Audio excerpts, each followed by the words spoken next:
Other team slashed me, took the opportunity, saw where the goalie was weak, and I just shot it there.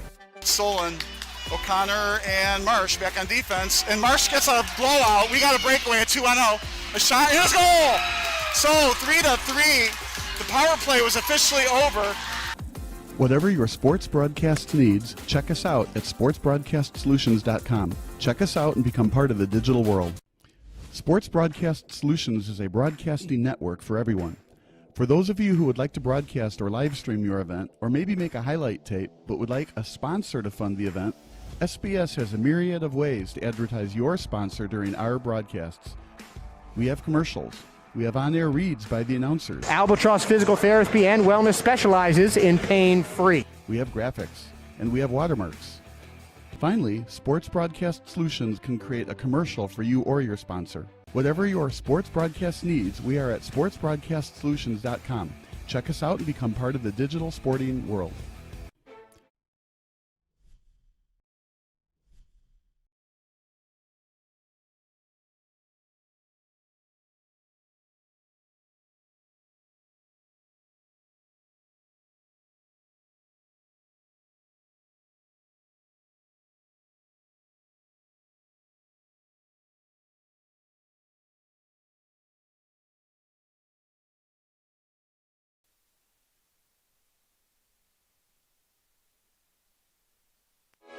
Sports Broadcast Solutions is a broadcasting network for everyone. SBS offers live telecasts on Channel 59.3, YouTube, or Twitch. We include pre- and post-game interviews with the players. You know, I started in the locker room. All the boys were getting going before the game and stuff, and we kind of found a little click at the beginning of the game, so I think that's what got us going. We also include digital live statistics, play-by-play commentary, team highlight reels, and even more than that. Go online to sportsbroadcastsolutions.com or search Sports Broadcast Solutions on YouTube. SBS, a broadcasting network for everyone.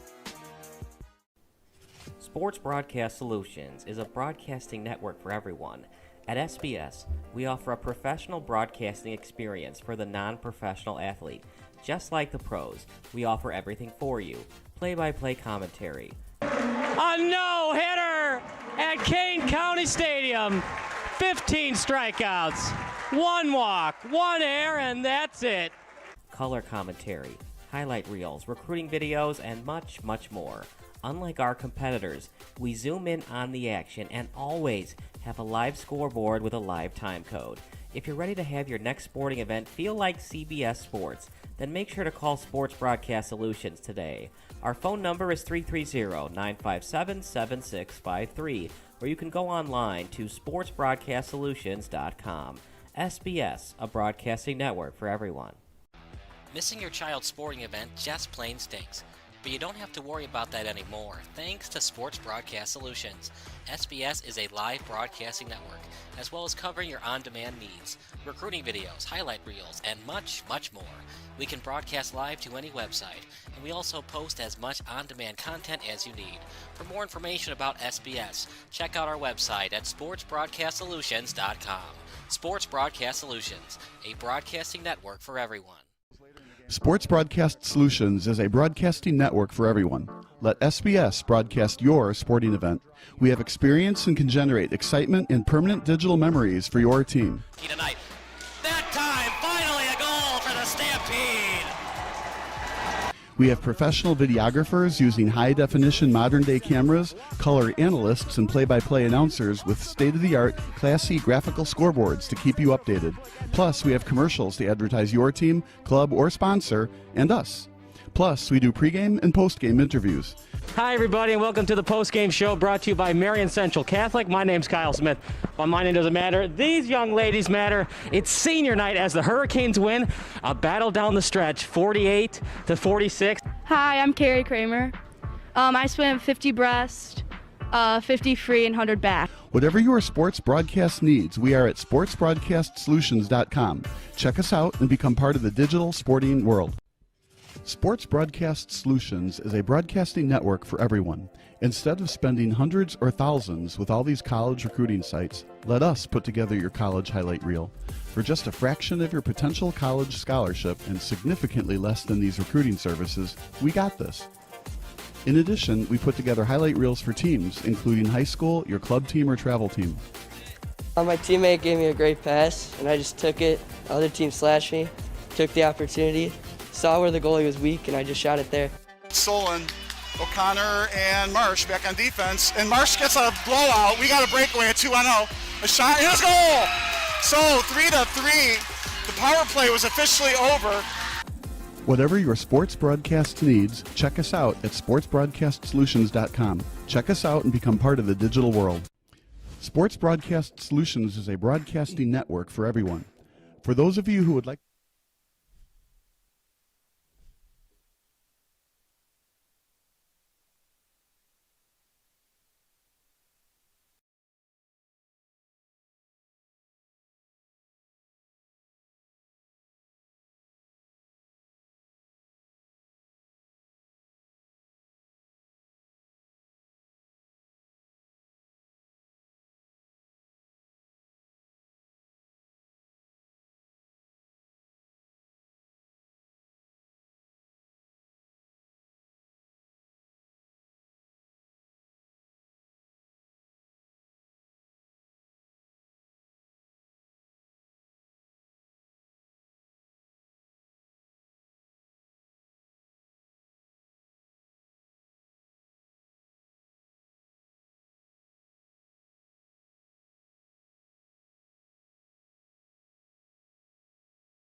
Hi, everyone. I'm Brandon Januska. I'm joined by Benet Academy quarterback Ben Clevenger. And Ben, I know you weren't able to go last week, the ankle injury. So to start things off for all the fans, how's the ankle feeling this week against St. Patrick? Oh, it's feeling great. Took the week off. A lot of rehab, a lot of film. But I'm excited to get back out there.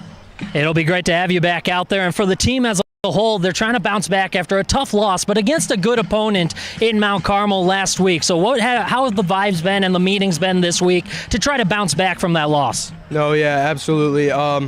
Starting Monday, we just watched it. We forgot about it. And we just 100% on St. Pat's. And finally, it's homecoming here tonight. It's your senior homecoming game. How do you expect the vibes to be, and how is the team going to feed off the home crowd energy? Oh, the vibes are going to be amazing. I texted my friends before the game. I said, we need to get this student section going. And, we're gonna thrive off that. Well, best of luck out there tonight, Ben. Thank you. That's Ben Clevenger, quarterback for Benet Academy on homecoming night as they get ready to take on St. Patrick.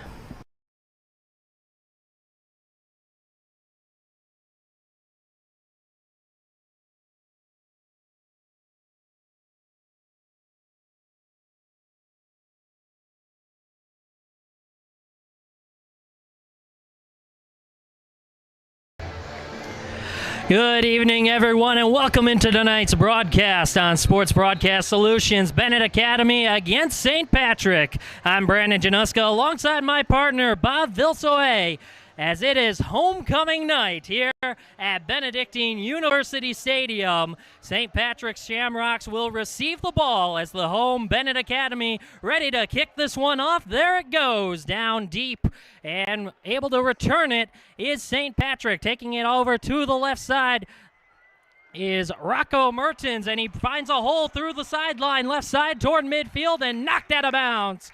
Excellent starting field position for the Shamrocks, starting right around midfield. What a great return. Went around the left side, got around the edge, and was able to get about 20 or 25 more yards. I thought it was interesting, though. We were staring at the game from the booth right here. So gorgeous night, a little bit warm, right? Perfect for football. Maybe you could use it show in the air. But there's a drone going back and forth right between us. It's kind of an interesting view, a drone right between us and the game going on. Yeah, can't get a better view than that, wherever the drone ends up over the field. Again, it's homecoming night. Great attendance here for the game as St. Patrick ready to start shop. Gavin Gardner in the backfield, the quarterback for the Shamrocks. He gives it on the ground to start the game right around midfield. And the tackle made as they start it with the ground game and their typical running back, Jaden Miranda. So both teams are 1-0 in conference. They're both in the same conference, and they're both 3-2 overall. What's fun to look at, and we'll do this after the snap, is the Max Preps rankings, right? Max Preps is usually pretty good at projecting who's going to win based on those rankings. Gardner in the gun. He has it, looks to pass, going to the right side. He has his man, Joseph Costanzo, one of his go-to targets, who has the ball near the 45-yard line of Benet Academy. Catch made, and it will bring up 3rd and 4. So that's one of those 20-yard passes to the sideline, but only goes forward for about 6 or 7 yards north and south, so to speak, right? Ball on the 44-yard line of Benet Academy. First possession of the game for the St. Patrick Shamrocks. So we're probably looking at 4-down territory already. 3rd and 4 they give. And the tackle made, stopped by the Benet Academy defense. So we're going to find out if it's going to be 4-down territory now. It's 4th and about 3. They're at the 42-yard line, 4th and about 2. They don't look like they're bringing any kind of punting unit on. So it's one of those little miniature big plays in the game early, right? If you get this first down, you keep possession. If you don't, the other team, Benet, we like that, has the ball, just shy of midfield. Anthony Catrone, the back. Wasn't much room on the previous one. They are out there. 4th and 2. Ball on the 42-yard line of Benet Academy. No score as the clock ticks down toward 10 minutes in this first quarter. Opening drive. Gardner to pass. Looking toward the middle now. Rolls to his right. Finds his man, who is able to tiptoe along the sideline. Sean Kelly, the tight end, who was able to find a hole and pick up a first down for the Shamrocks. He did a good job to break the tackle. He had the first down all the way, but then unfortunately to avoid the tackle, just barely stepped out. He had some good yards after that, after breaking the tackle, but barely got shoved out of bounds. All right, that little big play worked. First down.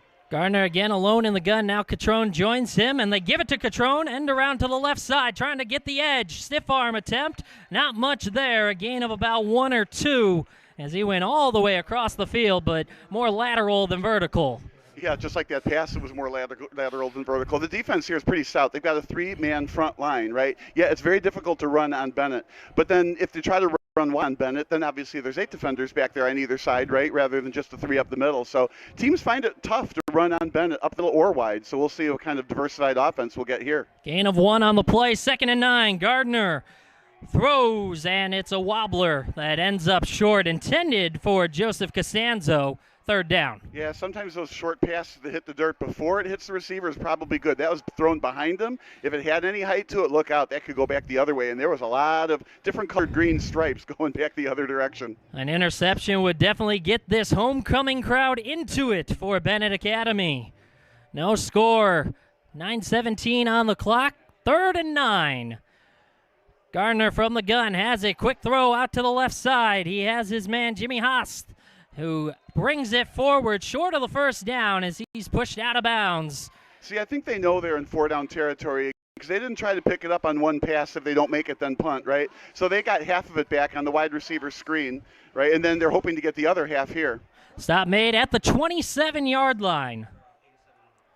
It'll be 4th and 4 for the Shamrocks. And like you talked about, partner, the offense is still out there on the field. 4-down territory. They've already converted once on 4th down. So they're 1-0. Possible. Faking a blitz. Let's see if they actually blitz. Now that causes them to perhaps be changing the call on the line. Gardner barks out his commands. The junior QB for the Shamrocks. He has the snap. He gives it to his back, Catrone, up the gut and close to a first down. As we await the official spot, it's still pushing forward. Yeah, it's high school. They're going to give them the first down, I think. Usually they're generous. But it's funny how you said up the gut, and I was thinking that was a gutsy call right up the middle with the run against that stout three-man front. So first down, they made both first down plays. So 2 little miniature big plays in the first quarter on the first drive were successful. As Anthony Catrone, the senior running back who has been heavily featured on this opening drive. No score, clock ticking down toward 8 minutes. 1st and 10 from the 22. Gardner, another give to Catrone, trying the left side. He gets around the edge, cuts back toward the middle, and tackled out of bounds. A pickup of about 8 or 9 on the play. Another strong run for Catrone. Yeah, they like those chunk plays on first down. So now it's 2nd and short. You get another chunk, right? You're 1st and less than 10 for a touchdown. So keeping it on the ground is absolutely good strategy here. Why put it in the air as long as you're going to keep getting these chunk plays on the ground, wide left or wide right? Shamrocks are in the red zone. 2nd and 1, ball on the 13-yard line. Opening drive of this ball game, no score. Whenever somebody says red zone, I always expect to see the grass looking red right there. As this is a give to Jaden Miranda, who tries the left side. Not a whole lot there. As he actually loses a yard. Yeah, still probably 4 downs. I mean, they could kick the field goal from here at some point, right? But I feel like they only got 2 yards to go, maybe 2.5, something like that. They got 2 yards to do it. My guess would be they'll keep it on the ground. So you put the wide receivers as wide as you can, take the defenders out of the play, and make it more like an 8-on-8. Chance to make a statement in a conference game. Gardner has it. He fakes the run. The pass tipped at the line of scrimmage. This is when the announcer has to say, should have listened to me and kept it on the ground. Anyway, 4th down. Now on this play, looks like they're bringing in a field goal unit. Is that what they're doing? I would have gone for it on 4th. It looks like that's what they're going to do. They're going to kick this. They are going to bring out the field goal unit. It would be 4th and 2. The ball at the 13-yard line. Good time for a timeout.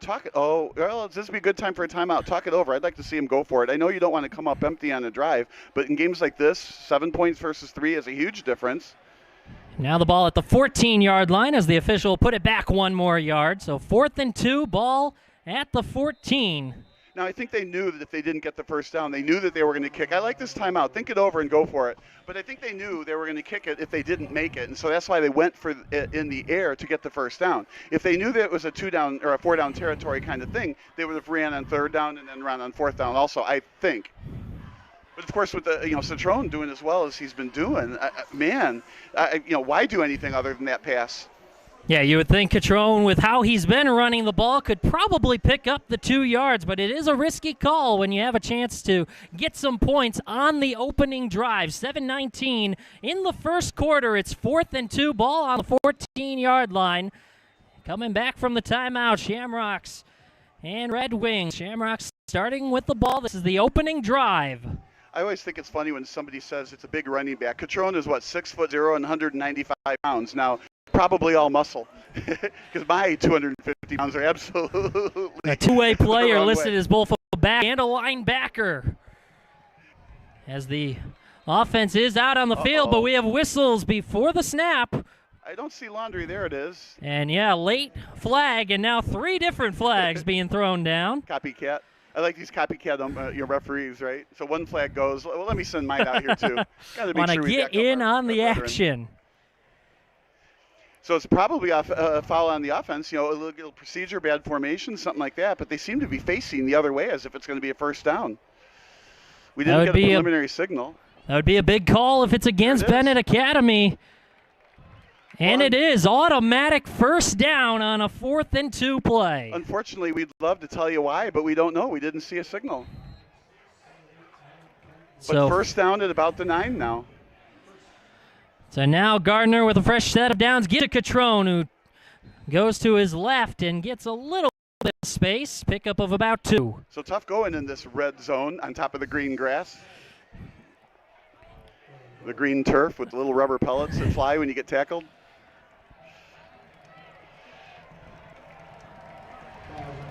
All right, I think they just need to run wide.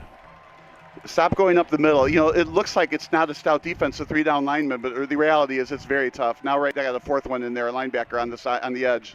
2nd and goal from the 7. Another handoff, Catrone trying around the right side. Not a lot of room. Hit in the backfield, and down he goes. That'll be a loss on the running play. Catrone, for essentially the first time, couldn't find a hole. Well, they were on the left hash-ish, right? So then running right seems like a good idea, but it was on the left, the same side, that Benet had the extra linebacker on the line, which made the play have to go wider than he wanted to and was able to shut it down. Now we're at the right hash, 3rd down. It's a harder roll to the left to the wide side, but let's see what they do. I think if they don't get a touchdown here, you can pretty well guess that they're going to bring out the field goal unit after all. It would be my feeling.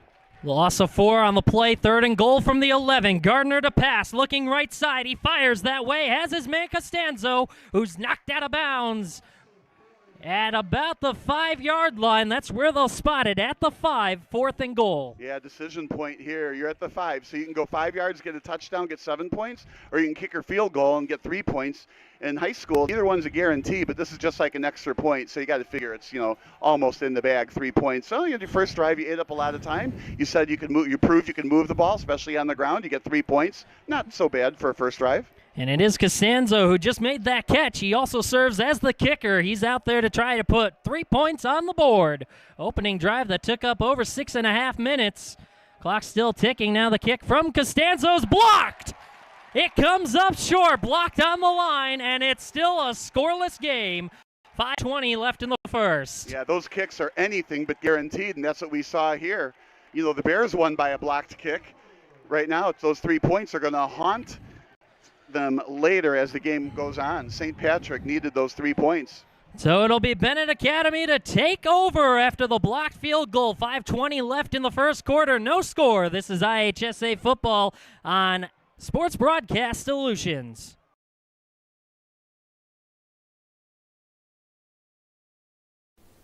Sports Broadcast Solutions is a broadcasting network for everyone at SBS.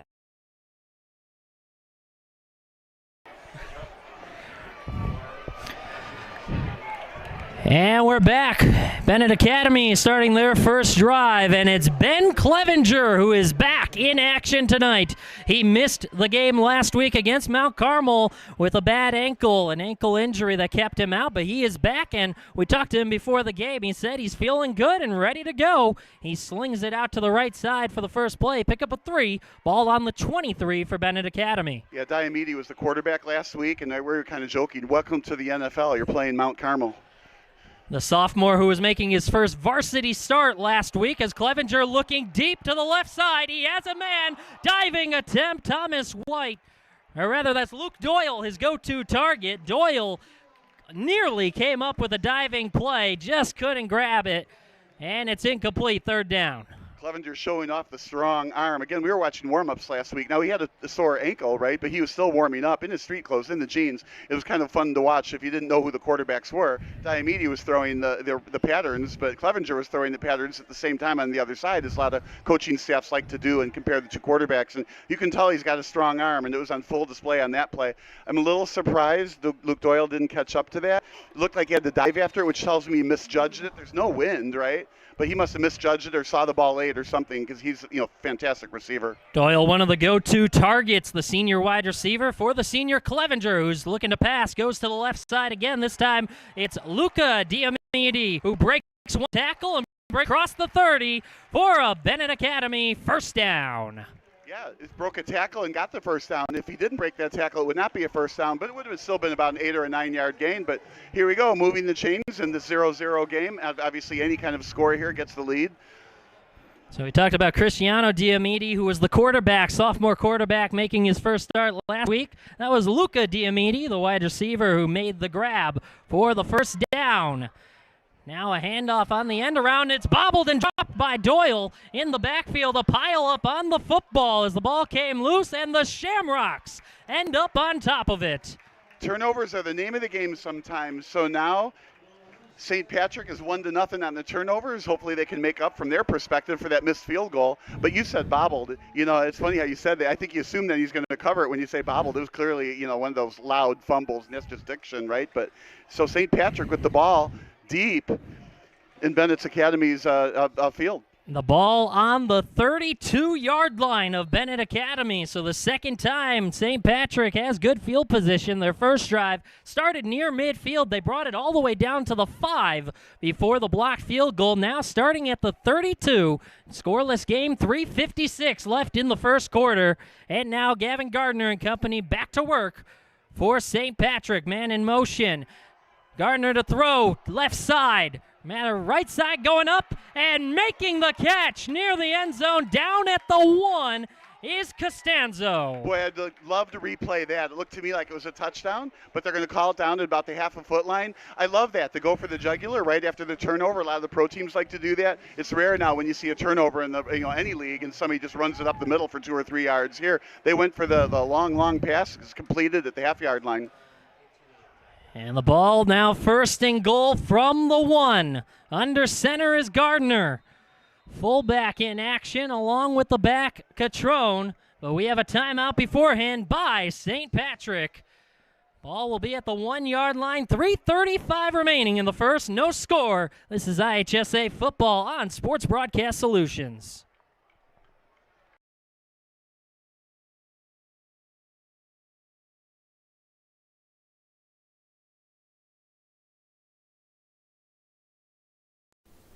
Sports Broadcast Solutions is a broadcasting network for everyone.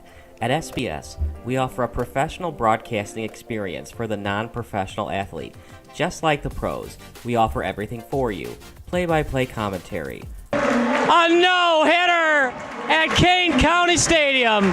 15 strikeouts, 1 walk, 1 error, and that's it. Color commentary, highlight reels, recruiting videos, and much, much more. Unlike our competitors, we zoom in on the action and always have a live scoreboard with a live time code.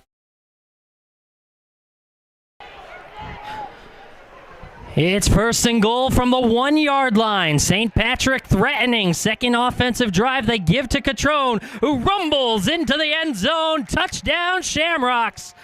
The turnover costly. St. Patrick strikes first. They have an early 6-0 lead, and late flags come onto the field in the end zone. Yeah, you know that's going to be some kind of a personal penalty here. St. Patrick, I wonder now with that 1-score lead how much they regret not scoring on the first play, but it turns out because they got the turnover, they got the ball back in really favorable territory. Had they gotten the score and then kicked off, when they got the ball back would have been upfield probably a lot further. But anyway, it's a 1-score game. Now let's see if they can make this field goal work for the extra point, not get it blocked. Yeah, just 2 plays on that offensive drive. The deep ball to set up the 1-yard touchdown run by Anthony Catrone. It's 6-0. And now looking to add on.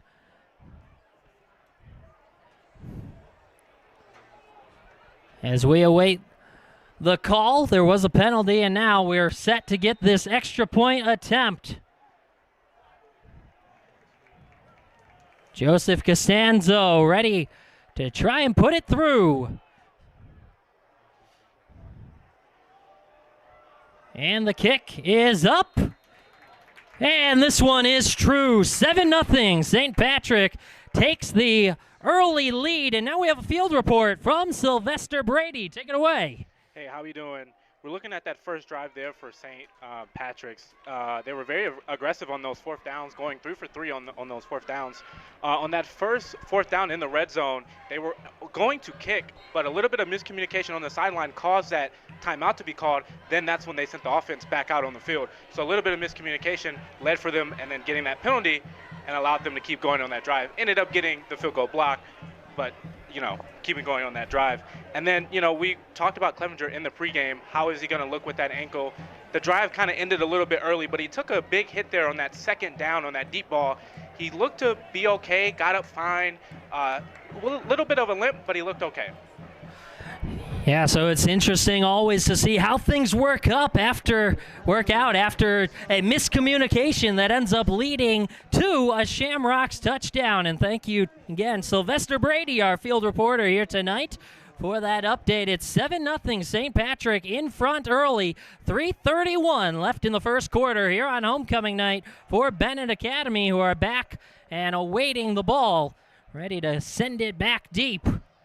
Are the Shamrocks. Yeah, good thing for Sylvester. I didn't realize it was 3 for 3 on fourth downs. You know, that's a really good mark. I thought it was just the 2. Jeremiah Torres sends it deep and into the end zone. It's a touchback. 3:31 left in the first quarter. 7-0 St. Patrick on top, and Benet Academy getting ready for their second offensive drive. The first one ended in the fumble. Well, there was the catch that wasn't made. There was the bobble, right?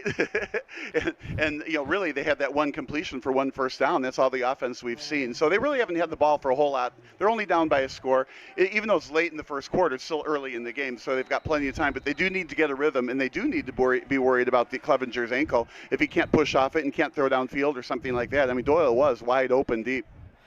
Clevenger, of course, missed last week against Mount Carmel with that ankle injury, and it's the same ankle he broke a season ago. He was a safety for Benet Academy and the backup quarterback last year. Now the starter in his senior season. He hands it off on the first play, trying the right side, and not a whole lot there. And that's what St. Patrick has to do, right? You shut down the running game and turn Benet into a one-dimensional passing team. Even though Clevenger is good, if they're one-dimensional, you can rear back and cover the routes rather than worry about the rush. But you got to shut down the rush first. And so far, St. Patrick's done that. Joe Salvino, the senior running back, 6 foot high, 190 pounds. He's back there with Clevenger once again. It's 2nd and 9, ball on the 21-yard line for the Red Wings. Clevenger from the gun has it. Fakes it to Salvino, now rolls to his left and is tripped up. It's a sack for the Shamrocks. That's Graham Spillman who comes up with the big sack, the junior. And it's a tackle for a loss. Yeah, he plays tight end and linebacker and showed his speed. I was thinking, let's look and see. The offensive or the defensive line has to be pretty speedy to catch up to Clevenger like that, but it was a linebacker and got him from behind on the ankles, tripped him up. Now we got 3rd and 10, 3rd and 11. Now Clevenger is kind of back up against it, right? The long side of the field, the wide side is on the right, so I would expect something to be on the right side of the field. I'm thinking a slant over the middle. Let's see what they do. Loss of 2 on the sack, 3rd and 11. Rolling to his right, Clevenger. He throws that direction, has his man tackled across the 40-yard line. So you needed 10, no problem. Let me pick up about 22 yards on a pass play. Nice throw, nice catch, the roll to the right side. That's why you want the wide side to the right. So often you'll see coaches, they'll run to the left, so the wide side is on the right, and then throw when the wide field is to the right. Now let's see if Benet follows that formula here, if the run goes to the left, so he can widen the field on the right-hand side. That was the senior Ben Albert who came up with the catch. A big first down on what was a 3rd and 11. Ball now at the 41-yard line for the Red Wings. 7-0 Shamrocks lead it. Clevenger to pass, goes to the right side. Catch is made at the 45-yard line, then pushed out of bounds. You feel like Benet is in a rhythm here. They threw a deep right completion, short right completion, so they've got the defense reeling right now. They're still down the 1 score, but they're moving the ball. That's the thing. When you get behind, don't panic. Just continue to run your offense, move the chains, a play at a time. They got a good chunk play on first down here. Now runs are in play, passes are in play action. The ball's on the right hash still. That was Luca Diamede with his 2nd reception of the game. He lines up again to the right side. 3 receivers to the left. 2nd and 6. Ball at the 45-yard line. Clevenger to pass. Right side, going deep. And incomplete. Out of bounds to the right side, looking once again for Diamede. As he should. It was a one-on-one, man-on-man defense on that side, and you always have to look for that. Obviously, if there's a zone, you go find a place in the seam somewhere and sit down for the grab. But when you have a man-on-man and tight coverage like that and there's no safety over the top, you got to let it fly. Now, the problem with that is 3rd down. The question is, if they don't make it here, do they punt? And I think if you're still on this side of the field, you punt. If they get it to the other side of the field, it's only 5 yards more, right? Then if it's 4th down, you continue to play video game football and run all 4 downs. Minute 28 left in the first quarter. 7-0 Shamrocks lead. Red Wings with the ball. Second offensive drive. It's at their own 45, 3rd and 6. Clevenger to pass, looking to the right side, now throwing that direction. He has his man caught right at the sticks. That was perfect timing. Man turned, Clevenger threw it. I think I would have been inclined to throw it just a tad sooner, but if you throw it too soon and he's not turned around all the way, he can't pick the ball up in the air. As a receiver, you don't look back at the quarterback. You look first in the air looking for the ball, and then your eyes go gravitating back to the quarterback. But perfectly timed play out by the corner, first down there across midfield for the first time. First reception for John Erickson, the junior receiver who came up with that grab. First down, Red Wings. As you said, into enemy territory, first time today at the 49 of the Shamrocks. And a little bit of movement, no call. Clevenger to pass, it's tapped at the line, and will go down to the ground harmlessly. Yeah, those are always so dangerous. You used the word harmlessly, but those go up in the air, and anybody can pick it off and run it the other way. And, of course, if you're Benet, just push it down on the ground. It's not like you can pass it twice and you're already behind the line. Just drop the ball and get the next play. Yeah, as soon as you see that ball batted into the air, if you're the offense, all you want is to see it hit the turf. Yeah, and if you can help it and play a little volleyball on the spike, do that. Under a minute left in this first quarter. 2nd and 10 from the 49. Clevenger will take it up the middle himself. Big pickup near the sticks as he's tackled down at the 41-yard line of the Shamrocks.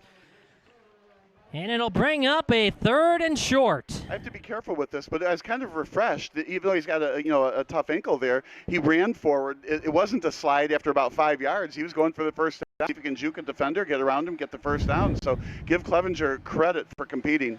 One of the captains on this Red Wings team, the senior quarterback, now facing a 3rd and 2, trailing by 7. Clock ticking down, doesn't have to snap it. He will, though, and takes it up the gut himself near the sticks as he's tackled down around the 39. That's where he had to get for the first down. They're marking it right at the marker. I'm going to go on record. I think they haven't yet, but I feel like they'll give them the first down. Let's see what they do. Well, if not, it's like, just a couple of inches. Yeah, they're moving chains. It is first down, and that will be the final play of the first quarter. So the opening quarter comes to an end, 7-0. St. Patrick on top of Benet Academy. We head to quarter number 2. This is IHSA football on Sports Broadcast Solutions. Before you know it, you'll know my name and how to pronounce it. You'll know the meaning of ขอบคุณค่ะ Before you know it. Sports Broadcast Solutions is a broadcasting network for everyone. At SBS, we offer a professional broadcasting experience for the non-professional athlete. Just like the pros, we offer everything for you. Play-by-play commentary. A no-hitter at Kane County Stadium.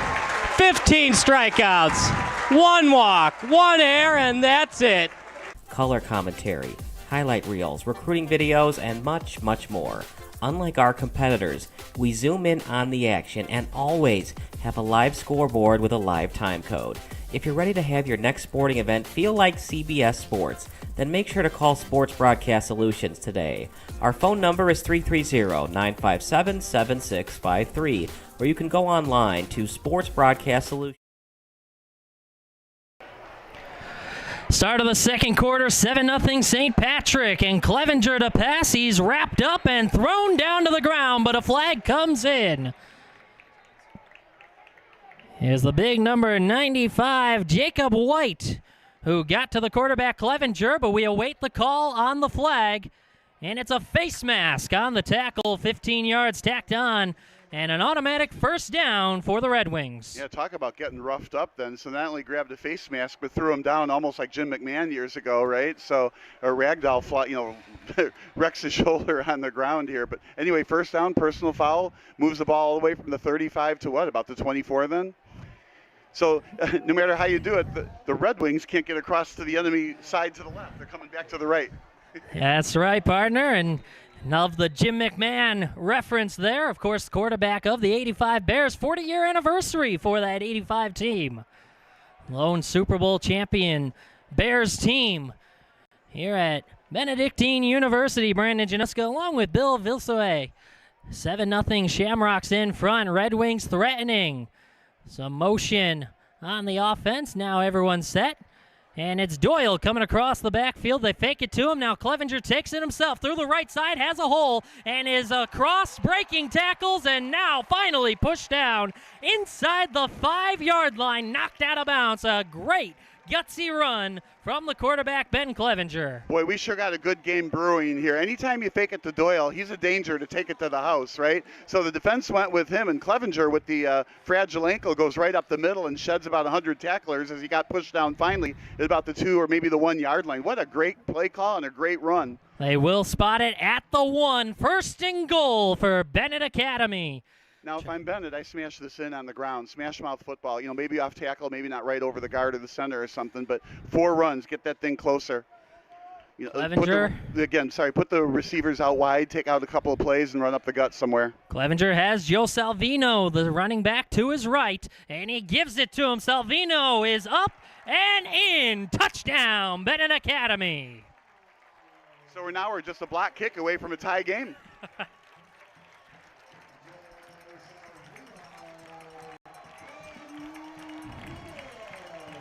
As it will be the kicking team going out to try and tie this game up. 7-6 Shamrocks. Red Wings trying to tie it. Like Troy Aikman says, you know, the extra point, the field goals, they never come back and haunt you, right? So now we're back to a tie game. That drone is now right above the cheerleaders. It's kind of fun to watch that thing go back and forth.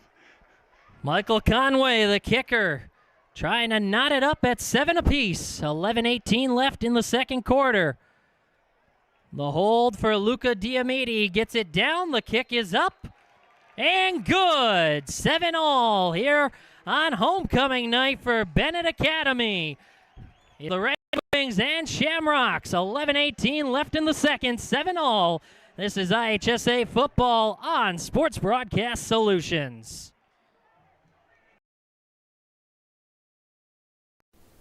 Sports Broadcast Solutions is a broadcasting network for everyone. At SBS, we offer a professional broadcasting experience for the non-professional athlete. Just like the pros, we offer everything for you. Play-by-play commentary. A no-hitter at Kane County Stadium. 15 strikeouts, 1 walk, 1 error, and that's it. Color commentary, highlight reels, recruiting videos, and much, much more.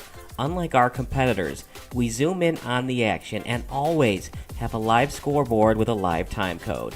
If you're ready to have your next sporting event feel like CBS Sports, then make sure to call Sports Broadcast Solutions today. Our phone number is 330-9.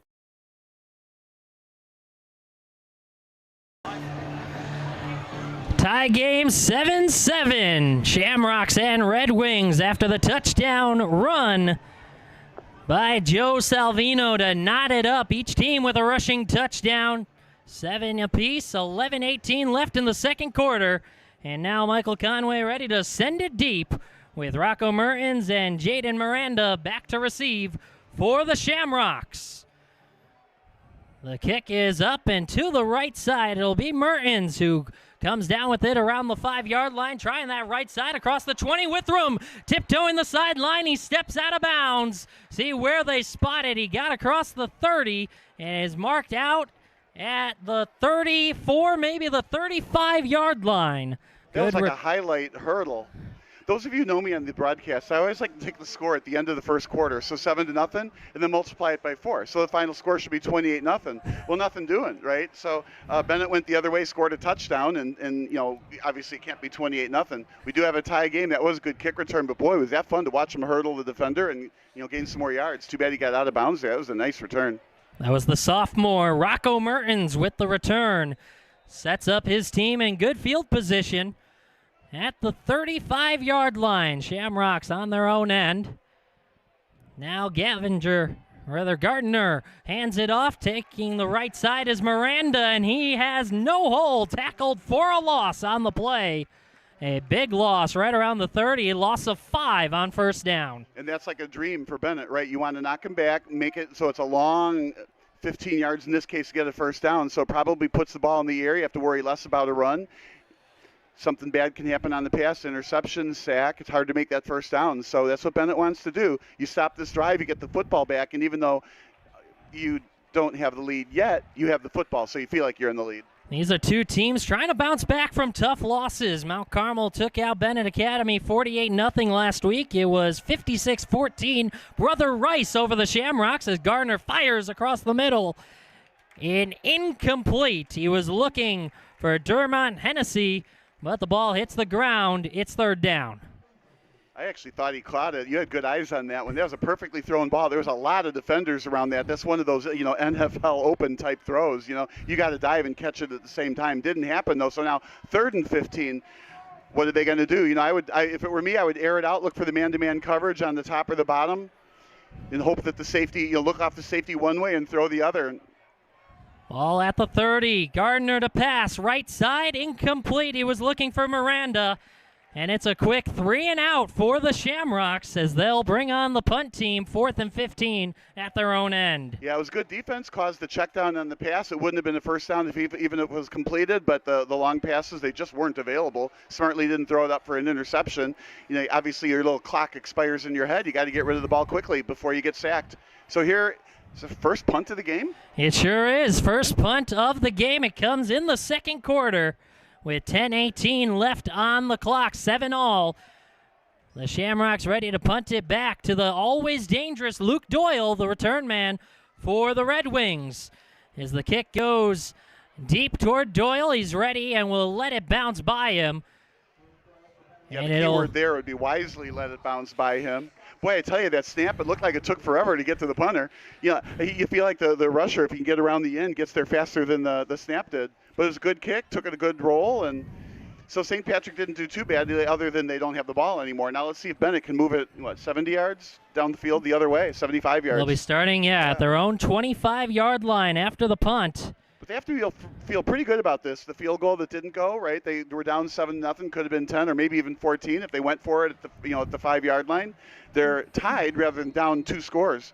So Benet and Clevenger is doing a good job at this point. Able to bounce back after the fumble on their opening possession.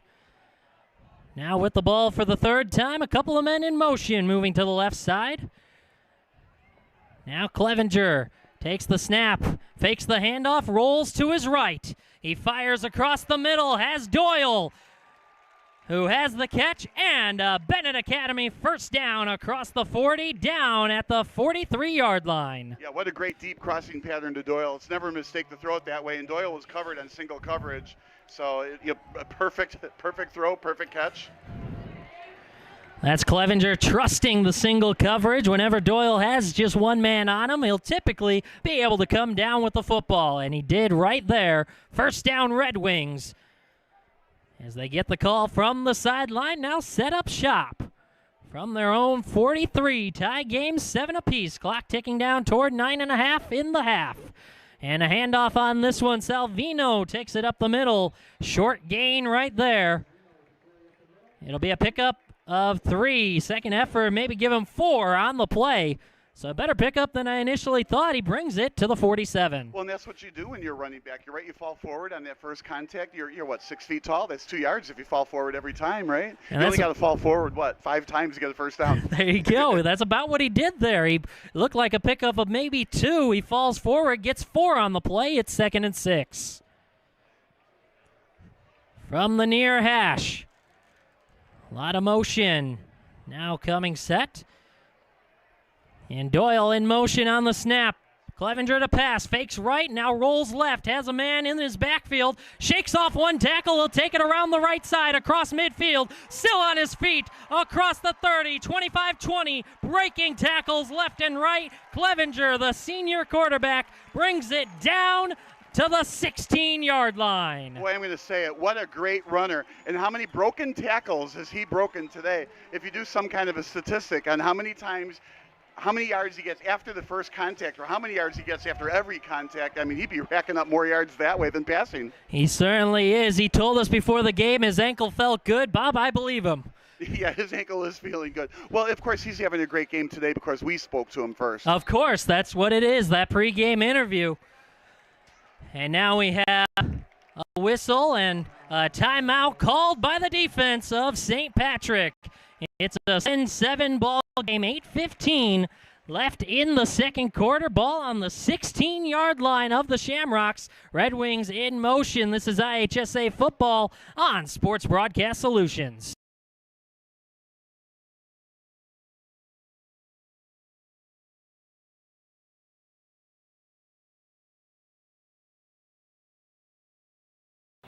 Before you know it, you'll know my name and how to pronounce it. You'll know the meaning of ขอบคุณค่ะ Before you know it, you'll call me son. You call me daughter. You call me brother. You call us sisters.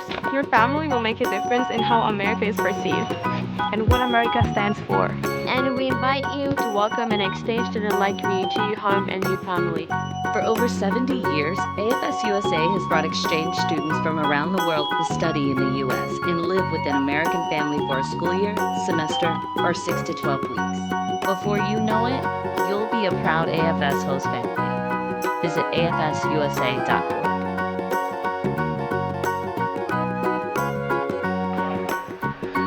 Back with you after the St. Patrick timeout. Benet Academy threatening. It's a 7-7 game. 8:15 left in the first half. Ball on the 16-yard line. Another red zone drive as the handoff goes to Salvino. Tries the right and is stood up. Tackled for a loss on the first down run attempt. I actually like that timeout that was called earlier, right? So your defense is gassed. It was like a 45-yard run or something like that. So obviously the defense you had called probably isn't working. So take a timeout, regroup. It's a close game. A lot of people like to hold their timeouts until the last 2 minutes, stop the clock to get that last 2-minute drive. But sometimes your use of the timeout is better to settle things down, put the right players back in, make the right defensive call, and go at it. And obviously the play after the timeout was stopped, so it seems like that timeout was worth it. But now second and, well, still 10. Salvino did get it back to the line. 2nd and 10. Clevenger to pass. He looks to his left. He throws that direction. Dangerous throw. Defender stepped in front, but it falls incomplete. Yeah, I think he went through his progression, but just on the left side. His intended receiver, I think, was on the outside. So then he checked down, but unfortunately on the check down, there were 2 defenders on each side. So if he had made that pass, he would have had to have an NFL quality strength arm to thread it through those 2 defenders on that one. And I believe that was the sophomore Emmanuel Day who stepped in front and nearly had himself a pick. So Day made a great play at night? He sure did. 7-7 ball game. I had to stick one in there for Kyle's sake. I love it. I love it. Keep the puns coming here. It's homecoming night. Benet Academy trying to get some life out of this crowd. Tie game, 3rd and 10 from the 16. Clevenger to pass. Now he tucks and will run it forward. Shakes off one man across the 10, and he's tackled down. Big pickup on 3rd down. It's a hard tackle, and the ground is not soft, so he was buried on his back. Excellent tackle. But he did not make a first down, and they are not going for it. Looks like they're going to go ahead and do what St. Patrick didn't do, and that's get the field goal through the uprights. It was a pickup of about 7 on the play, so it'll be 4th and 3. Ball at the 8-yard line. Yeah, sometimes teams go for it on like this situation, 4th and 3, and even when they get the first down, then they have to end up kicking the field goal on the next successive 4 downs. But here, I think I'd be going for it, 4th and 3, this close to the end zone. But here we go. Junior kicker Michael Conway. The ball will be centered. Ready for the hold is Diamede. He's got it down the kick. Gets through. Wasn't pretty, and it was almost blocked, but it got the job done. So he did, like we said, what St. Patrick didn't do, and is now a 3-point lead. Good kick will take it. 3 points any way you get it. Yeah, low line drive kick. It's 10-7. Benet Academy in front with 6:27 left in the second quarter. Here from Benedictine University, homecoming night for Benet Academy against St. Patrick. This is IHSA football on Sports Broadcast Solutions. Before you know it, you'll know my name and how to pronounce it. You'll know the meaning of ขอบคุณค่ะ Before you know it, you'll call me son. You call me daughter. You call me brother. You call us sisters. Your family will make a difference in how America is perceived and what America stands for. And we invite you to welcome and exchange student like community to your home and your family. For over 70 years, AFS USA has brought exchange students from around the world to study in the U.S. and live with an American family for a school year, semester, or 6 to 12 weeks. Before you know it, you'll be a proud AFS host family. Visit afsusa.org.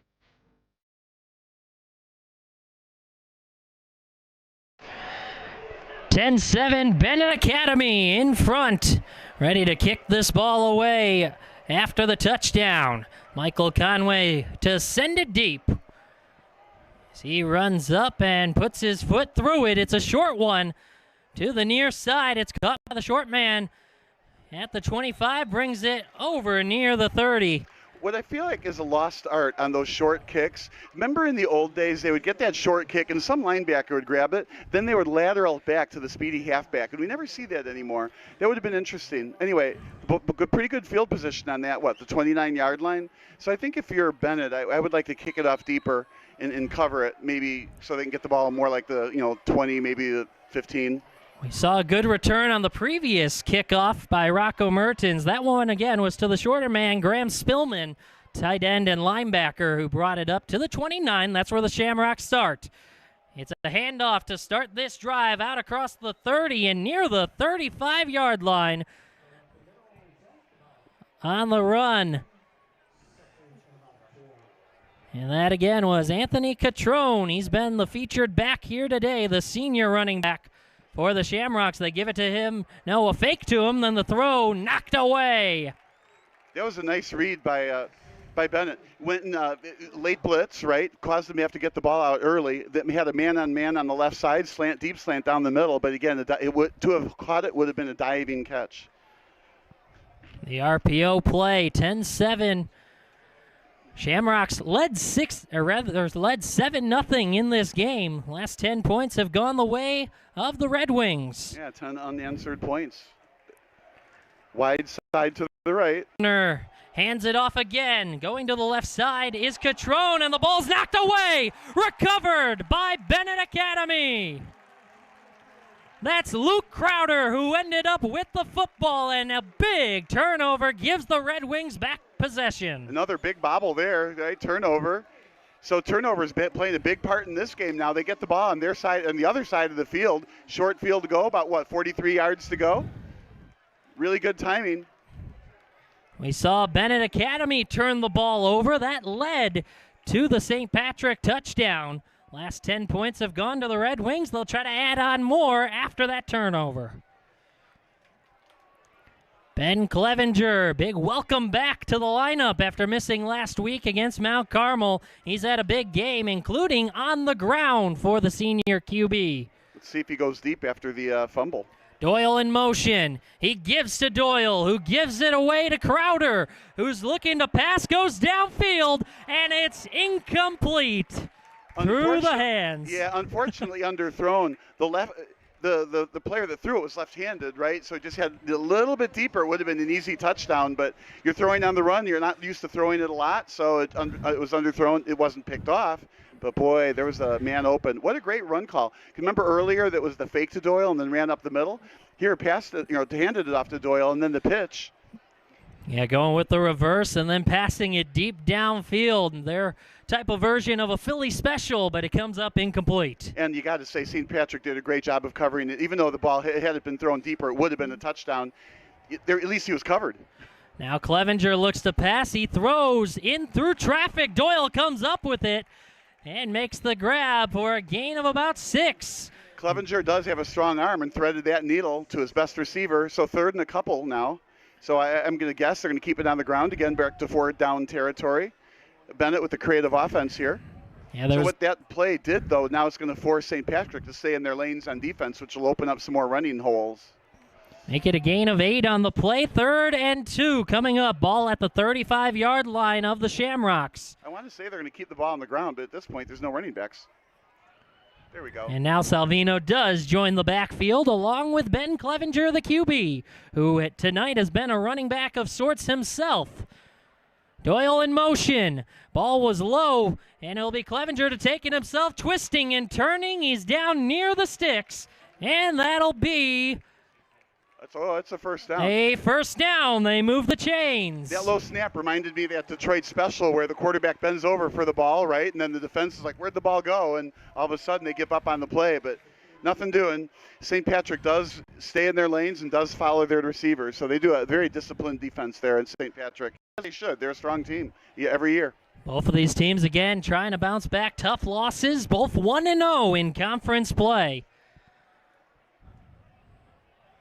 Clevenger looks to his right, finds Doyle in the backfield, trying to get the right edge. He does. Turns the corner, brings it out to the 30 before he's knocked out of bounds. Yeah, you brought up the standings there. Both teams are 1-0. The other two teams in the conference are St. Viator, they're 0-1, then 1-4 overall, and DePaul College Prep, they're also 0-1 and 1-4 overall. So this is going to be a race to the finish between Benet and St. Patrick, and this is a huge game that matters for both teams. Yeah, both teams 1-0 in conference play, 3-2 the overall record for each of these squads.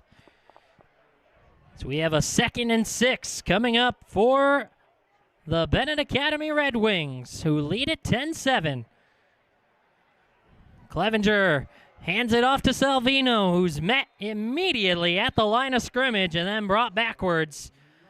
No gain, 3rd down. Yeah, I've always wanted a quicker whistle on those pile-ups like that, because then what happens is the pile gets pushed back, then the whistle blows, but it's too late. Everybody's going to land on everybody, right? I just feel like when you stop the runner, blow the whistle. Anyway, that's just kind of how it is, right? Yeah, they want to make sure that momentum is officially stopped, that he won't break out of it. So understandable that there's some delay, but I see your point as well. Clock ticks under 4 minutes. Clevenger from the gun. 2 receivers either side. He looks, rolls to his left. The throw is off the hands of his intended receiver, but a flag comes in. He was looking for John Erickson. That's going to be a tough call. The question is, did he grab his back and spin him around before the ball arrived? It looked to me like a clean breakup. Yeah, sure, he hit him on the back, but I felt like he hit him afterwards. This is one of those you got to play it slow motion to see if there's truly pass interference. But whatever, that's the call. It's going to be a 1st down. A big 1st down on what was a 3rd down play. It was 3rd and 6 for Benet Academy, and now they'll move the ball forward. Yeah, that would be a good one to replay just to see, at least satisfy at least me, right, that he was indeed hit before the ball got there. Looked like a clean breakup, but oh well, here we go. 1st down at the 15, like you said, right? Yes, ball now in the red zone. 1st and 10 from the 15-yard line. Clevenger rolling to his right, now looking across to his left. He finds his open man who will trot into the end zone. That's Luca Diamiti. Touchdown, Red Wings. That was right after we just said St. Patrick is so good at staying with their receivers. That one, nobody near him, just obviously got lost. I like the way that the play design was made. Play to go to the right, they had receivers all running to the right, one short, one in the middle, and one on the deep side. But then obviously it was a plan to throw back across the middle, and if nobody was there, make that throw, and nobody was there. Perfect throw, pitch and catch, touchdown. Now that's widening the score here. 16-7 plus another extra point. He'll probably kick this into the next zip code and go up 10. Chance to make it a double-digit lead. That's Michael Conway.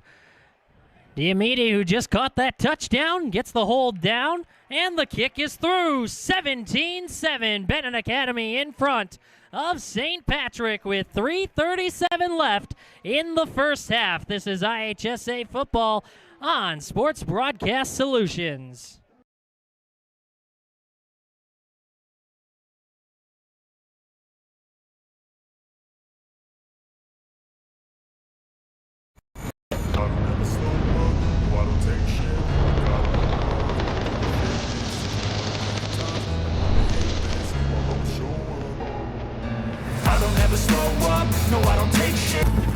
Before you know it, you'll know my name and how to pronounce it. You know the meaning of ขอบคุณค่ะ Before you know it, you're Garmin-san.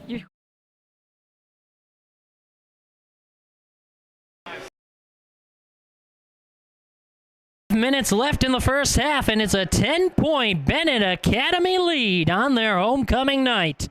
Michael Conway ready to kick this one deep. 17-7 the score. So I'm going to play my Joe accountant here. Pretend the quarter ends, the half ends, right? So 17-7, it's a 34-14 win. That's a pretty healthy score. 34 points, only 14 given up. Let's see if it stays that way. This is what happens when you're on your home field. As Conway boots another one short to the left side. Once again, it is Graham Spillman who catches it. He rumbles across the 35-yard line. It's good field position again, but once again, Benet Academy avoiding the deep men, Rocco Mertens and Jaden Miranda of the Shamrocks. And I get that. They don't want to give up a one score on one good run, right? They'd rather give the ball away, almost at midfield rather than have them touch the ball. Very, very interesting, but the kicks are obviously short into the upbacks. So we got to go, 62 yards to pull within this 2-score game. With 3:33 left in the second quarter. It was a turnover the last time the Shamrocks had the football. Yeah, no running back this time, 5-receiver set. Gardner alone in the backfield. He goes across to the right side. Mertens has it out of the backfield and rumbles forward for a gain of about 4. They go with the swing screen pass, and he picks up positive yardage on first down. Yeah, with 3.5 to go, I don't know that 4 yards is the goal there, but it was well sniffed out, right, by Benet. Does a pass to the right and just only 4 yards. Now they got the 4-receiver set to the left. Let's see if they run the same play the other direction. Gardner now puts a man in motion. That's Rocco Mertens who joins him, then runs out to the left. Looking to the left side, going deep, and overthrowing it is Gardner. He was looking down deep for Jimmy Haas. Comes up empty, third down. Sometimes you have to throw that ball so quickly. It was a one-on-one. There was no safety over the top, right? But the receiver was just simply not open, got overthrown. Now, when that happens, as a quarterback, you're kind of trained to throw it up a little higher, and then the receiver can run under it. But he was so well covered that was just, throw it out of reach, go on and get the third down play. But here they're in a pickle. They got to pick up this third down, or they're going to have to punt from this side of the midfield. Yeah, last thing you want to do is give the ball back to the Red Wings. Blitz coming, picked up well by the Shamrocks. Now rolling to his right, throwing to that side is Gardner, incomplete, looking for Sean Kelly, who wants a flag, and there is one tossed onto the field, far sideline. Yeah, that was a little more obvious pass interference. It grabbed the left shoulder, which spun the receiver around, made it pretty tough to catch. The question is, would he have caught it without that pass interference? Probably not, but nonetheless, the 15 yards comes out, and of course, as a defender, you're trained to take the penalty. It's only 15 yards, right, as opposed to a spot foul, and then, you live at least without a score against you.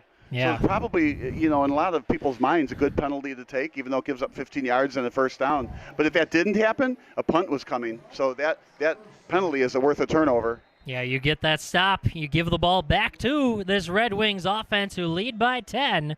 Instead, it is that first down, and like you mentioned, different from the NFL. Not a spot foul. It's 15 yards. First and 10 now from the Red Wings 43. Gardner gives it off, and it's run up the middle. A good, solid gain on the ground on the first down run attempt.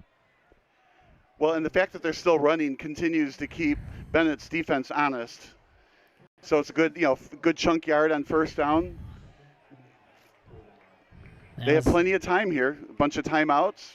They're only at the 36-yard line, 37 maybe. Yeah, plenty of time. Anthony Catrone was the one on that run. 2nd and 4. He gets it again. Running to the left side. First down and more. Tackled near the 30-yard line with forward momentum. Yeah, first down. The end more wasn't a whole lot. Nice tackle to push him back. The chains will move. First down, the clock running. But you still have 3 timeouts. Or do you have 3? I think there's 2. Shamrocks have called 1 so far. As they have the ball, 1st and 10 from the 31. And now a timeout called by the defense of Benet Academy. Another good timeout. Again, make sure your defense is set. You're giving up some yards. They're on the move. They're only 30 yards away. 2 minutes to go for a score. So probably a wise timeout to make sure you got your defense set. The ball on the left hash, so St. Patrick could roll out to the right with lots of real estate. So we'll see if that's what they call on first down. But they've got plenty of time. Sometimes in this situation, too, you don't want to score too soon, but I think they're going to, be lucky to get in the end zone any old way. Maybe lucky is not the right word, but they want to get it in the end zone any old way with any amount of time left. And before we come back from this timeout, let's send it to the field reporter, Sylvester Brady, with a feature. Hello, looking at Ben Clevenger, we talked about how that's going to be a big X factor for Benet, is whether or not his legs are good or not. And he looked great. He had those 2 long runs. He looked great. He was sitting with the trainer after he took one big hit late in that quarter, but he looked good. Frustrations over there on that Shamrock sidelines. David Folo-Runshow, number 36, that big lineman for the Shamrocks, yelled an expletive and threw his helmet down on that sideline. As Gardner to pass deep to the right side, contact made. Intended receiver was Timmy Shayer, and that'll bring out the laundry. Pass interference, that one obvious as contact made. Thank you, Sylvester Brady, on that report. So frustration on the Shamrock sideline, but they'll be happy with that penalty. The obvious pass interference, fresh set of downs as they look to score before this first half. Yeah, the problem with that defensive strategy, you can only do that so many times before they pick up those 15-yard chunks and halfway. But on the move, just 15 yards away from a touchdown, just shy of 2 minutes to go in the game. So St. Patrick is looking to close this 2-score gap into a 1-score gap. Trailing by 10, under 2 minutes left in this first half. Ball now at the 15-yard line. They give the snap to Miranda, who runs up the middle. Good pickup inside the 10. Yeah, runs hard up the middle. And again, because they're getting these yards and chunk yards, too, there's plenty of time to keep the ball on the ground. This is an excellently engineered drive by St. Patrick. And a quick snap, another give to Miranda. Ball was snapped from the 8-yard line. He rumbles forward again. Shorter gain on this one. Yeah, keep 2 hands on the football. They're definitely grabbing for it. And they'll spot it. It looks like at the 6-yard line. Got the first down. They did give them the first down. They needed the 6. That's what they got. So a fresh set of down for St. Patrick, trailing by 10. Nobody's going to accuse them of scoring without leaving too much time on the clock. Clock is still running, approaching the 1-minute mark. Under center, Gardner. They give the handoff again to Miranda. He's been featured now on 3 straight plays. Less room on that one. May have gotten it back to the line. I like to always watch at halftime when they come out what adjustments get made for the team that's winning and what gets made for the team that's losing. Right now, what we're seeing from St. Patrick, despite time running out, is they're keeping the ball on the ground and moving it. 2nd and goal from the 6. It's Miranda again, trying the right hole. He gets it inside the 5, but not much more after that. Clock will continue to run. So I'm going to make a guess that after halftime or during halftime when we talk about it, what adjustments do the teams need to make, we're probably saying Benet doesn't need to make any adjustments there ahead, right? Okay, and Clevenger is doing a great job on the ground running, right? But then St. Patrick, they were down by 2 scores. They're going to pull within 1 score here, perhaps, right? But where they're moving the ball is on the ground. So I'm going to bet in the second half St. Patrick continues to keep the ball on the ground, which is how they started. That was their original game plan. Catrone has had a nice day. There was the 1 fumble, though, as well. 17-7, Benet Academy in front.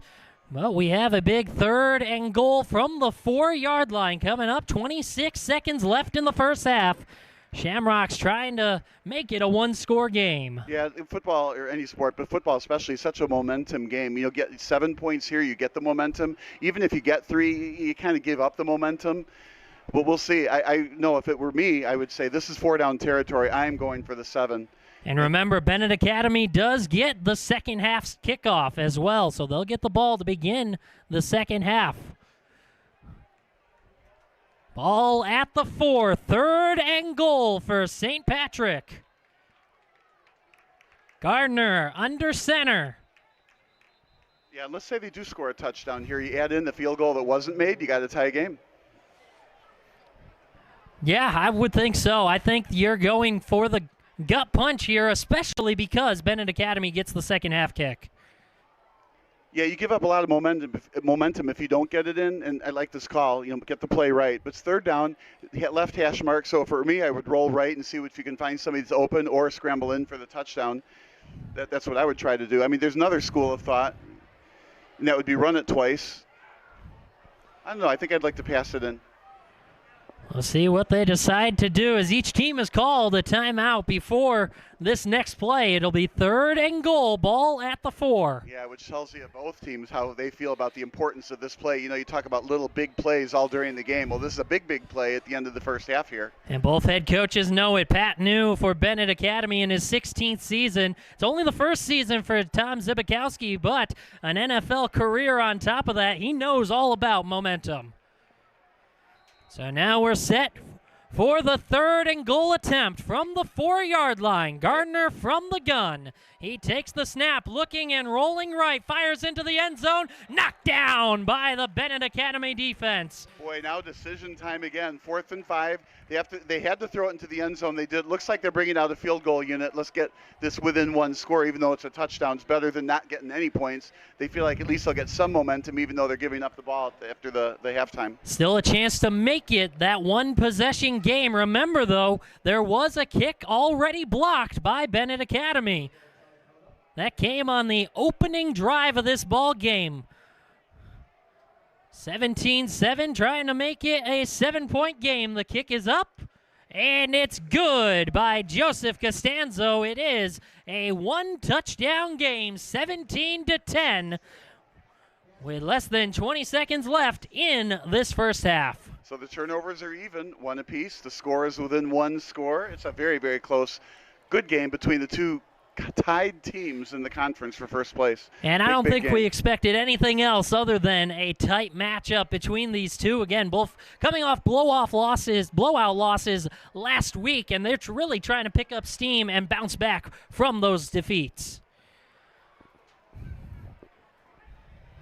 And again, mentioned the coaching experience. Pat New, 16th season at the helm of Benet Academy, compared to Tom Zibikowski, who was brought in to turn around this St. Patrick organization. He's in his first year with the team. They last made the playoffs in 2021, but outside of that, 10 years with just that one playoff berth. They're really looking to turn around that program.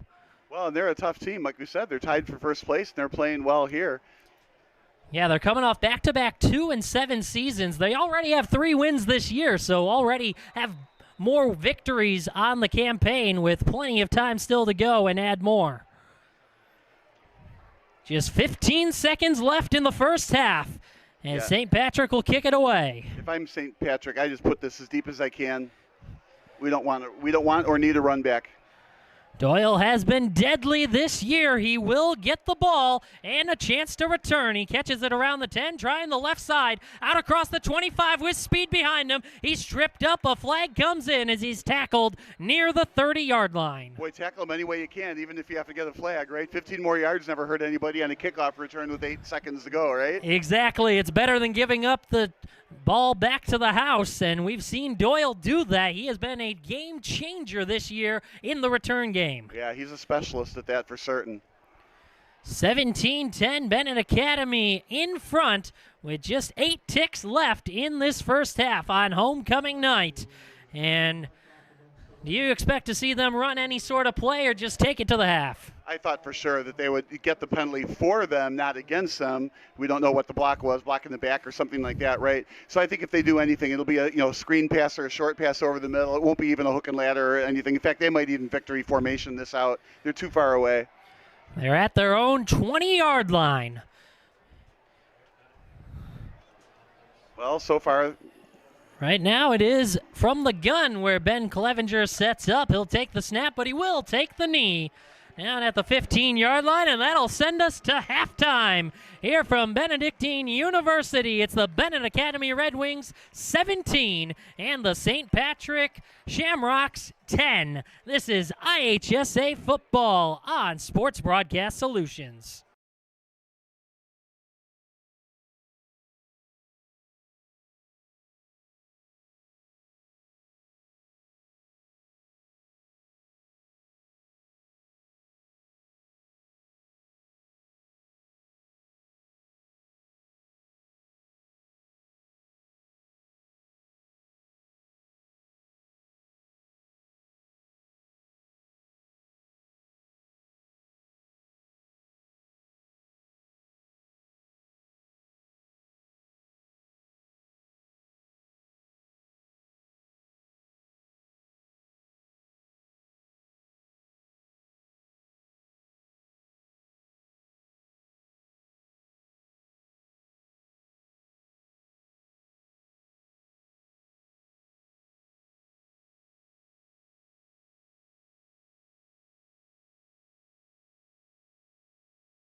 Welcome back, everyone. Brandon Januska alongside Bob Vilsoe. It's a 17-10 Benet Academy lead over St. Patrick on Benet Academy's homecoming night, and it was really a back-and-forth game in terms of the start. St. Patrick looked to be in control, scored once, a 7-0 lead, had a chance for more, a blocked field goal on the opening drive, but then it was all Benet Academy after that, scoring 17 unanswered before a late Shamrock field goal put it to 17-10. That's the thing. No matter what happens, you always wonder what would have happened. So on that blocked kick, they were just at the 5-yard line. So you also think if they had gone for it on 4th and 5 and they score the touchdown, then everything else the same. They're ahead 14-0 and putting a lot more pressure on Benet. Then of course those 2 turnovers happened, one per side. Yeah, that block kick was by Luke Crowder. He blocked the field goal. He also recovered the fumble. You talked about the turnovers for each side. Getz was the one who forced it. Crowder recovered it for Benet Academy. And on the other side, it was Catrone who put the ball on the ground, while White forced the fumble for the St. Patrick Shamrocks. He also leads the way, 4 tackles for the Shamrocks. But offensively, the number's not all that pretty for Gardner. Gavin Gardner, the Shamrocks QB, 5 of 13 in the air, just 41 yards, while Costanza on the ground, 4 rushes for 37, and over there Miranda with just 5 rushes for 7 yards. So Benet Academy doing a nice job of stopping the run. On the other side, Clevenger has been finding holes himself. Ben Clevenger, the QB, the leading rusher in the game, 6 rushes for 70. Yeah, except for that, right? The Benet Academy defense, the 3-man front, is just stymie teams, right? And so St. Patrick, it's slow going for them in the first half, but if it stays slow going for them in the second half, overcoming even this one score is going to be tough. Mentioned Clevenger, 6 rushes for 70 yards. Through the air, he's 9 of 13, 89 yards, and a touchdown. That touchdown went to Diamede, Luca Diamede, who made the reception. He is tied for the lead in receptions, 3 of them for 30 yards. Luke Doyle, the other man with 3 receptions, 29 yards for the senior receiver. So both teams trying to get the offense going. Much of the offense so far, again, has been Clevenger just tucking it down and finding holes. Yeah, some like 180 yards all by himself, right? Well, that's the thing, though. So you're only up by 1 score, but you're also thrashing them in all those statistical categories. So you've got to feel good. That's when we were talking about what adjustments are going to get made. Well, I don't think Benet needs to make any. Just don't fumble it, of course. But still, no matter how you slice it, they're only ahead by that 1 score. So the onus here is on St. Patrick. What are they going to do different? Looks like they're stymied both in the air and on the ground. So what are you going to do? I would suggest that at the end of the second quarter there, they did a lot of running to try to get to that last point, that last score. They settled for the field goal, but they did move the ball on the ground. So I'm thinking that's what St. Patrick's going to try to do in the second half. And another thing St. Patrick needs to try to do is come up with the stop. They received the opening kickoff, so that means the Red Wings will get the kickoff here to begin the second half. Yeah, so they're winning and they have the football. Always a good... Yeah, and they're outstanding them. So we'll see if those out stats turns into another score. Yeah. Here we go, my accountant in me, right? 34-20 win, a two-touchdown win here. That's because it's 17-10 as we are ready for the second half kickoff. It'll be Benet Academy to receive this second half boot. And whistles before the kick attempt. So a slight delay before we get we have to look around and see where Doyle is. That kick probably is not going to go to Doyle. And let's see if they do the same thing that, those squib kicks that Benet was doing. Or those short kicks, I guess you'd say. Jeremiah Torres to kick it for the Shamrocks. It is up, and it will be caught by the short man again. They avoid kicking it down to Doyle. Bringing it out across the 30-yard line is John Erickson, and that's where Benet Academy will set up shop to begin this second half. I would like to have seen that lateral back to Doyle. All right, you're not going to kick it to me. I'll give it to Doyle anyway. Now let's see what we can do. He's electrifying when he runs. What he has a habit of doing is he goes into the middle, and then people think, okay, we got to tackle him. He's a big guy. He's fast. But then he darts out to the outside, and he does that 2 or 3 times. Gets to the outside, and there's nobody left to tackle him anymore. That's his secret to these returns. He's got terrific vision on where the defense is, and obviously he can hold your block. He can get around you. Yeah, big playmaker for Benet Academy. He was a big part of their win over St. Viator a couple of weeks ago with that return game. A 67-yard punt return touchdown and a 38-yard punt return that helped set things up. Now Clevenger going deep, and it's knocked away. He was looking for Luca Diamede, but it was Emmanuel Day, the defender, who got his hands on it and swats it down. Yeah, I can't resist. So Day saved the day on that pass. He sure right? did. Now, it turns out he was wide open, so if Clevenger had released the ball sooner with a little bit more mustard on it or hot sauce on it or something, would have been an easy touchdown, but waited too long, and then Day closed the gap. So that's why it was incomplete, but he did make a good defensive stop on that, 2nd and 10. I like that Benet went downfield. That stretches the defense, so now the shorter passes are still in play. Diamede again tied for the team lead in receptions. He and Doyle each with 3 receptions in the first half. Both lined up to the right side. As looking that way is Clevenger. Now he'll tuck in and run it over to his left. He breaks a couple of tackles out across the 40, across the 45. That's a Benet Academy first down. This Clevenger is a tough runner. Again, how many yards do you get after he's been touched, after contact?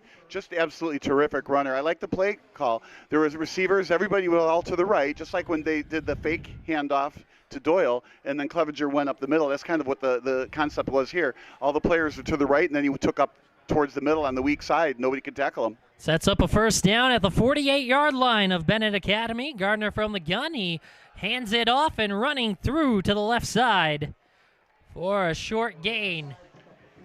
That's Salvino. Yeah, and then the 2-yard fall forward, and you're 1/3 of the way towards the first down, right? So that's not entirely a bad gain. 2nd and 3 keeps the defense honest.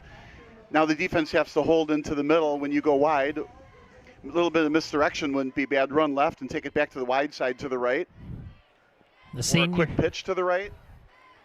The senior Salvino has been handled well so far by St. Patrick. 6 rushes now for just 9 yards. He does have a touchdown run, though. He's to the right of Clevenger. Doyle in motion. They fake to Doyle, then Clevenger takes it up the middle. A short gain of 2 or 3. So he's got 2/3 of the first down now on those 2 plays. So on 3rd down, he has to get the final third for the first down. And all you got to do in high school football is get close. They don't measure. You just, okay, you're close enough. We're going to move the chains. And it looks like they'll spot him 4 yards short. Ball at the 46-yard line. In St. Patrick territory. 17-10 Benet Academy. Clevenger to pass, left side. The ball thrown low. Doyle, the intended receiver, and unable to come up with it. Tough call here. Another decision point. Looks like they're coming in to punt it. 4th and 5 midfield with a 7-point lead. So they're going to kick it, right, and then push St. Patrick back. And they're going to say, okay, St. Patrick, fine. If you're going to tie this game, it's going to be because you're going to go 80 yards, not because you're going to get a short field at the 50. Probably a wise choice. Your defense is playing well. You're essentially shutting St. Patrick down. Let's see if St. Patrick's running game can take it back downfield.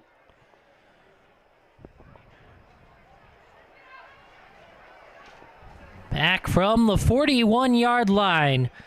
Ready to punt the ball. And he sends it high and deep in the air. Calling for the fair catch is Timmy Shayer, and he makes the grab. What a great punt. That stayed in the air a long time. High school kicker. That looked great. Now the question is, should he have caught that? If it hit the ground, it's a good chance it would have gone into the end zone. Some chance it would have been down at the 2-yard line. As it is, though, it's at the 10. Yeah, so they will set up at the 10. Shayer determined that he didn't want to risk it going any closer to his own end. So he called for the fair catch, made it, and the Shamrocks will have to go 90 yards to reach the end zone. Yeah, probably wise to catch it because it was up in the air. If it hits down, it'll go up, right? If it was a line drive kick, let that one go in the end zone. So wise choice to take it, even though it's at the 10, 90 yards away. Garner hands the ball off, finding a hole through the left side is Anthony Catrone. He was the featured back in the first half, had 10 rushes for 46 yards, a touchdown, and a fumble lost. As he has a big gain on first down, sets up 2nd and 1 after a 9-yard carry. And no huddle. And now a flag thrown before the 2nd and 1 play. And it's going to go against Benet Academy. First down for the Shamrocks. So 1 run, first down. That's what St. Patrick has to do, right? Move the ball on the ground. That would be the change. Maybe not quite air it out quite as often. Work that 3-man front. Couple of pass interference calls help the Shamrocks to their touchdown drive. As this one's rushed up the middle, Catrone gets it out around the 30-yard line. Yeah, it's a healthy gain. 2nd and short there, 2nd and 4. It's a pickup of 6. So, you get those chunk yards like that, keep it on the ground, it's going to be tough for Benet. Yeah, if the Shamrocks can get that run game established here in the second half, that's another way to keep Clevenger off the field. As it is, Catrone again. He crosses the sticks, crossing the 35, first down. So they've moved those sticks now twice. And that's what you do when you're behind. You don't think about getting the touchdown. You think about, what do we got to do to get a first down? Then what do we got to do to get another first down? You keep going. You can't always run the same play, too. You have to have a variety, but move the chains. Eventually you score. That's what they've done so far. Now Gardner from the gun fakes the handoff and throws out to the left, out across the 40-yard line. As well covered as that was still a 6-yard gain. That was to Hennessy, Derma Hennessy, the senior wide receiver. Brings it out to the 42-yard line. 2nd and 4 once again for St. Patrick, who trailed by 7. Fake the handoff, throw again to Hennessy. He's got a seam out across the 40 into Benet Academy territory, tackled near the 35-yard line. I love those slants because the receiver is catching it while they're on the run. I'm not a fan of those 5 yards and turn back at the quarterback, because even if you catch it, you're tackled right there. Luke Doyle was in on the tackle to stop him, but Hennessy with another big gain. He's caught the last 2 passes from Gavin Gardner. Shamrocks in business. Will snap it from the 35. Hand it off to Catrone, trying the left side. Has some room. Now fighting the pile as he brings it down near the 25-yard line. He'll be about a yard short of the first down. Yeah, similar to Clevenger from the other side, right? How many yards after contact? That was a good run. So this 1-2 punch is absolutely working for St. Patrick.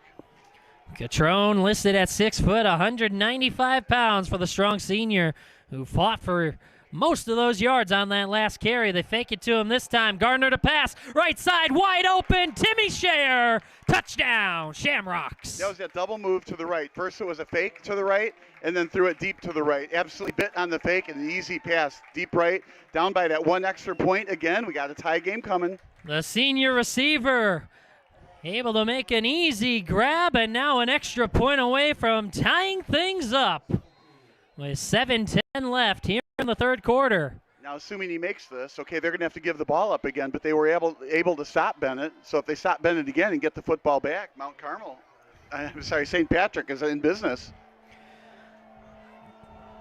Costanzo to kick. The hold is good. The kick is up. And that's through. It's a tie game, 17 apiece. And that's exactly what St. Patrick needed to start the second half. Yeah, we're watching one humdinger of a football game here. 2 top teams, 17-17 tie into the third quarter. Nobody can predict what's going to happen here.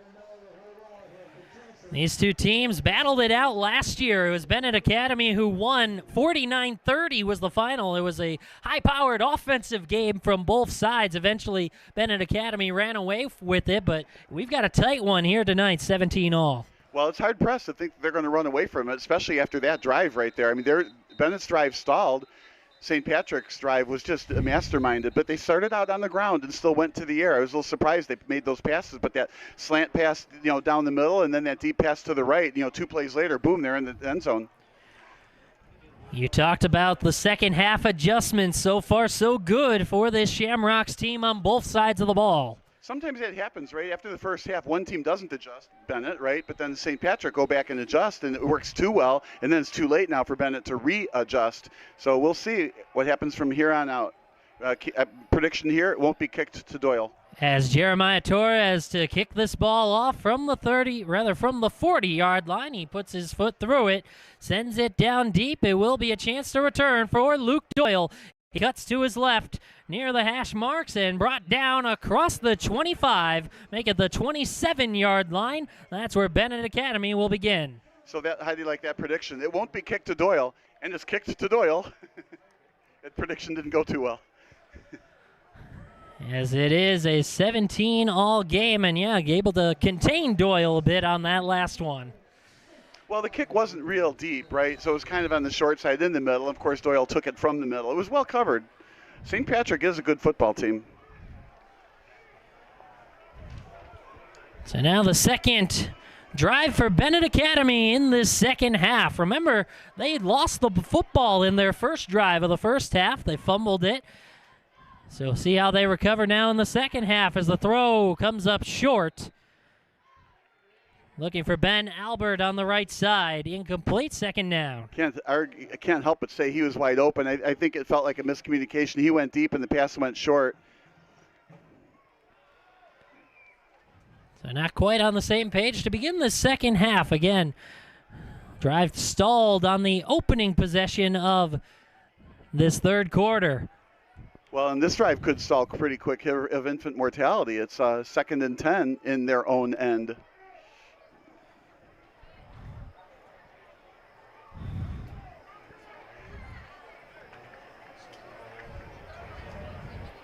Clevenger from the gun. He has it looking to his right. Fires that direction for Diomede. Pass incomplete off the extended hands. A couple of defenders there. Well, Micah Soriano and Emmanuel Day in the area. Yeah, I don't want to feel like he should have caught it, but I felt like it hit his hands, right? It was a perfectly thrown ball. Just went through his hands. Sometimes you wonder, though, the receiver, we don't know when the receiver had to look back to see where the ball was. So sometimes they see it later. We see it the whole way, right out of the quarterback's hands, but the receiver doesn't really see it until, the ball's halfway there. Yeah, feeling pressure perhaps from both Day and Soriano, who were right behind him. That was Diomede, the intended receiver. Now 3rd and 10 for the Red Wings, 17 all. Clevenger to pass. Pressure on him. He gets it off. The throw deep for Doyle. Overthrown by about 5 yards. He was all alone racing down the senior receiver. But the pass overthrown, and Clevenger under a lot of heat as he made that throw. He was for certain, but I'm thinking is he still on the ground? I'm thinking that if that ball had a little bit of air on it, Doyle could have run under it, but he put it, pretty low and hard, and obviously out of Doyle's outstretched hands. But Doyle had, about 5 or almost 10 yards on the defender on that pass. But he was, like you said, pressured and slow to get up after he got labeled on that pass. It's been a really good offensive line game for the Red Wings. Not a whole lot of pressure on Clevenger tonight. Most of the time when he's been hit, it's because he's taken off himself, but he sure got pounded on that one. And remember, missed last week with a hurt ankle, the same ankle he broke a season ago in a game against Mount Carmel. Well, and there's such a difference, too. When you are running the ball, you're punishing the defender, right? And you can kind of slide between two defenders or something. But when you're in a prone position, throwing the ball, especially deep, you're just, letting your, the vulnerability is just too strong. And you get planted on your back. It's a 3 and out for the Red Wings, ready to punt. They send it deep. Shayer over, and he'll let it bounce at about the 40-yard line. It'll be down by Diomede of the Red Wings. I think Diomede could have let that go.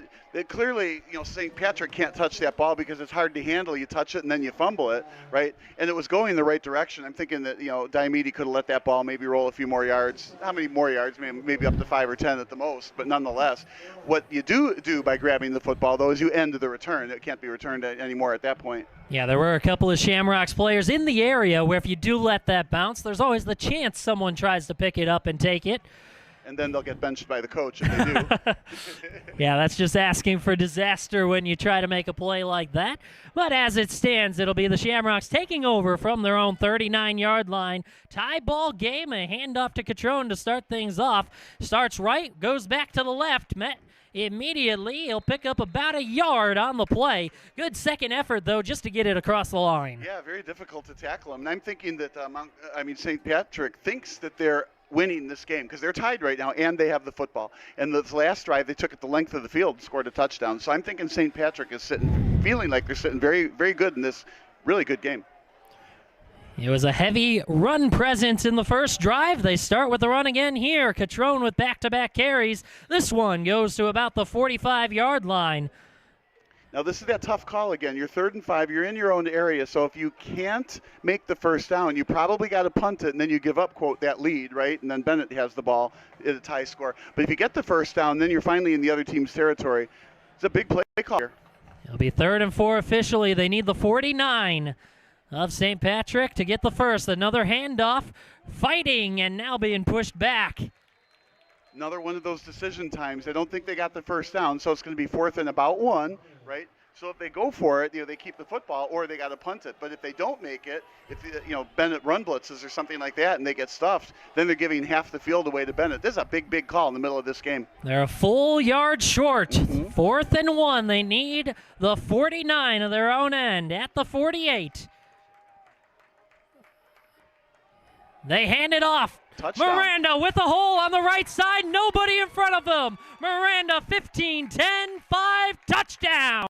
Touchdown, Shamrocks. How many times have you seen that? It's like a goal line stance in the middle of the field, but if you break through that goal line trying to get the ball back, it goes 50 yards and a touchdown. What a great play call at a great time during the game. So after it was a heavy presence of Anthony Catrone to start the drive on the ground, it's Jaden Miranda who takes it to the house. A 51-yard touchdown run. St. Patrick in front, 23-17, awaiting the extra point. And of course, you have to give Tom Zagowski so many kudos here for the changes he's made at halftime. As the kick is up, and it's good. 7-point lead for St. Patrick, 24-17 the score, and you mentioned it, gutsy call by first-year head coach Tom Zibikowski. You don't have an NFL career and be a star Notre Dame player without making some gutsy moves. 3 NFL teams. He sure did. He played games with 2 of them, with Baltimore, where he was drafted back in 2008, and spent time with Indianapolis as well, and also spent some time on the practice squad and in camp with the Chicago Bears. And clearly turning this program around. That's what he was brought in to do, and he'll try to do just that. His team in front, 24-17, as they'll get ready to kick the ball back to Benet Academy. A stunned crowd here on homecoming, but still plenty of time to go. Well, and they're giving up the ball. They were up by a score, and Bennett's had the ball, twice now in the second half, and haven't really moved the ball. So let's see if they keep it away from Doyle this time. Clevenger 0 for 5 passing so far in this second half. They'll need to correct that if they're going to come back in this one and move the ball on this third possession. Well, just seeming like St. Patrick has a little bit more of a rush this second half than they did in the first half. That might have been one of their adjustments, send one more player after Clevenger. The ball is kicked to the right side. Diamede takes it out across the 25-yard line, tackled around the 27. Nice return by Luca Diamede. Well, you got to put money on Clevenger. He can score in a hurry, though. Let's see what happens.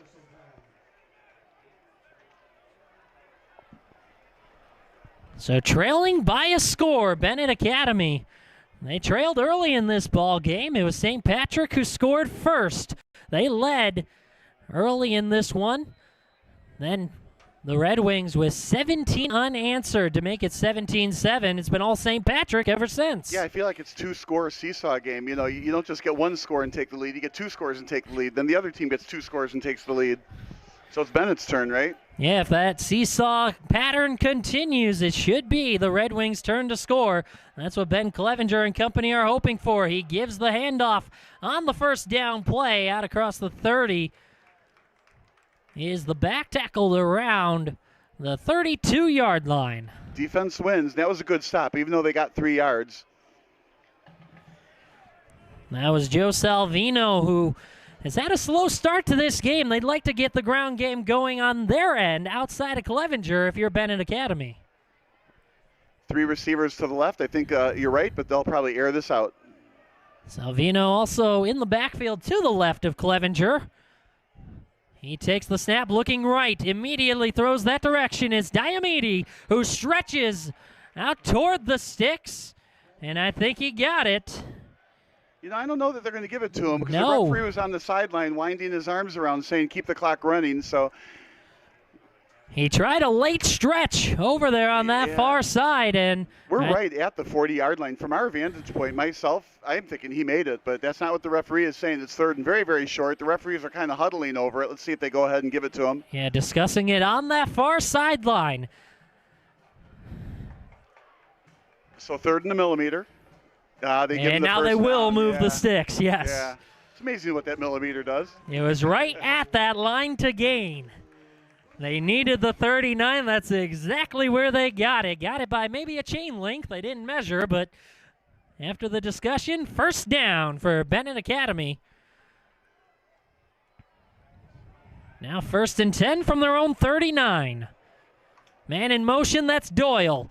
Low snap, picked up by Clevenger. He'll take it to the right, has a hole, breaking some leg tackles. He has the first down across midfield, tackled in St. Patrick territory. Very, very tough man to bring down. That was a great run, about 14 yards. Now, that snap was low. It made it look like that fumble-rooski kind of a thing, but goes low. And sometimes the defense doesn't see where the ball is. Takes off running. We don't know if that was a broken play or not, but he made a terrific run out of it. He sure did. Big-time athlete, Ben Clevenger, one of the captains on this Benet Academy team. A two-sport athlete. And actually, what he typically says is football is his second sport, his primary sport being baseball. He's a relief pitcher. And now the quarterback for Benet Academy as a timeout is called. 24-17. I think we have a field report from Sylvester Brady. Take it away. Yeah, how we doing? Shamrock's sideline is really loud over there. They believe that they have Benet gassed right now. All they keep saying over there is energy and tone. Energy and tone is what they are big on right now. Expect a lot of run from the Shamrocks office in the rest of the second half. That's what they're planning on doing. And then over there on the Benet sideline, just a quick injury report. Jack Clevenger, who wears that big brace on the side of his arm, big part of that defense, he was getting worked on. Seems to be all right. He was out there for the defense, but he was getting that arm worked on a little bit ago. So we'll keep an eye on that. That's Jack Clevenger, the brother of quarterback Ben Clevenger.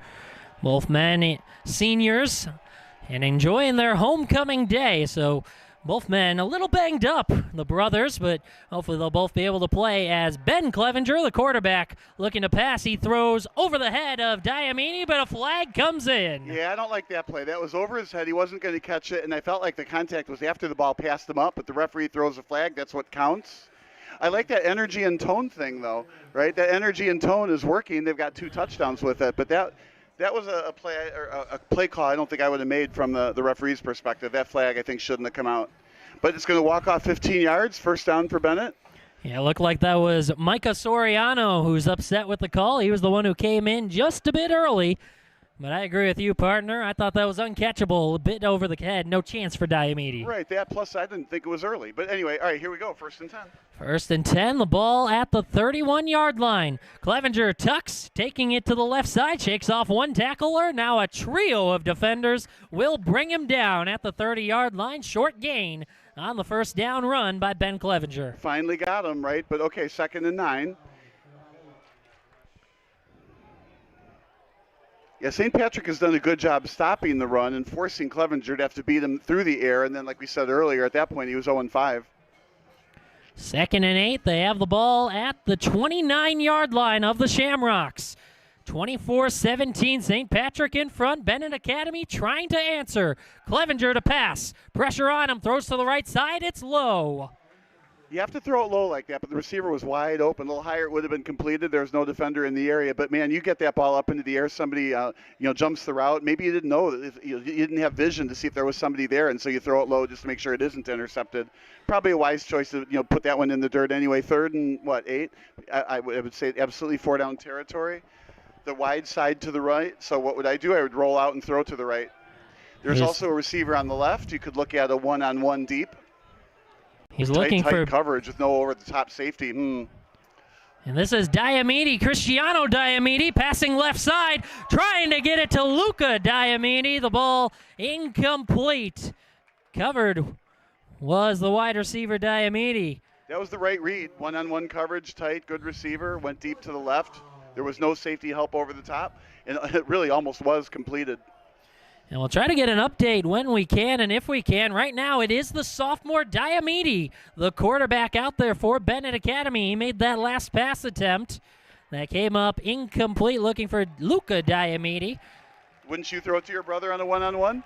Now it's a big 4th down play. We'll see if he tries to go that direction again. It's Diamidi on the near side. The quarterback, Diamidi, going that way again. The throw to the end zone, incomplete. Overthrew him. And the St. Patrick defense holds up after Benet Academy was driving. They'll take over on downs after the 4th down stop. Yeah, that injury, whatever it is messing with Benet for sure. But okay, they give up the ball down by a score. Had to make a quarterback change. We'll see if that lasts for the whole entire game, but that's changing the complexion of the game too. Now, Diomede, who played last week, like I said, against that NFL team from Mount Carmel, they did a great job shutting down this offense. They did. That was his first career varsity start last week. He was 12 of 23, 67 yards. Threw 3 interceptions. He was also sacked 3 times. So we'll keep an eye on who goes out under center when Benet Academy gets the ball back, trailing by a touchdown. St. Patrick with the football, and a throw dropped. Intended for Joseph Costanzo. The pass from Gardner incomplete, and it's 2nd down. Yeah, I felt like that was also right in his hands on the deep slant. Should have been hauled in. But all right, 2nd and 10. And I'm also very surprised that St. Patrick didn't stay on the ground with that. They've got the lead. They've got the ball. They see that the other team has a backup quarterback in. I'm thinking that passing probably isn't the way to go. They've been heavy on the run so far in this second half. It has led to 2 touchdowns already for the Shamrocks, as this time they do put it on the ground. Catrone to the left side, has some room out across the 35. It's a good pickup for Anthony Catrone, the senior running back. Big gain on that 2nd down run. I like that. They went to the left, so the ball is now in the left hash mark, so you can roll out to the right. You've got more room to throw, but it's only 2 or 3 yards you need for a 1st down. They gave them the 1st down. I didn't see that he got past the stick. Did you? I wasn't sure. I thought he was about a yard short, but indeed they do give the 1st down. They spot it at the 41-yard line of the Shamrocks. 1st and 10. We'll say save face, and it was a generous spot. 1st down. Another handoff to Catrone. He tries that left side again. Not nearly as much room this time. He picks up 2. And why wouldn't you try the left side again? It was successful last time. Keep running it until it got stopped. Okay, so now it got stopped. Do something else. But 2nd and 8, clock running with the ball and the lead. This is looking good for St. Patrick. Unfortunately for Benedictine. For Benet. At Benedictine. That's right, Benet Academy just across the street from this Benedictine University campus is another run to Catrone, another one to the left side. Much better pickup, about 5 on that gain. Just one of those little big plays, right? You're at midfield, 3rd down. You need to pick up the 1st down. If you don't, you risk going for it on 4th down and giving half a field away to Benet. If you don't make it and you punt it, then they have to go the full length of the field, and even more clock will get used up. They spot it at the 48-yard line. It's 3rd and 3. Another one on the ground, this time Miranda, and he is stuffed. Remember, it was the 4th down play to Miranda that he took to the house, 51 yards on the last touchdown drive. True, although that was on the 4th and the goal line stand. Here they got 4th and something like 3. It might, if they're trying to pick up the 1st down, they might air it out. I would expect a punter. Right now, it is the offense still out there. They hand it off to Miranda, going up the gut. He's near the 1st down. Now he falls forward and tumbles to move the chains. Yeah, Dan Campbell on the call, making the 1st down there. 4th and 3, at your own end, only a 1-score lead. Now what does that gain you? You keep the ball. You're going to finish the 3rd quarter like that. You're going to take the ball with the lead, start in the 4th quarter, right about midfield. Everything's going well for St. Patrick right now. As the clock ticking down, they don't need to snap the ball in this 3rd quarter. They do start to line up as the clock ticks down, and it looks like that will be how this 3rd quarter comes to an end. It's 24-17, St. Patrick in front of Benet Academy and driving in Benet Academy territory. You're watching IHSA football on Sports Broadcast Solutions.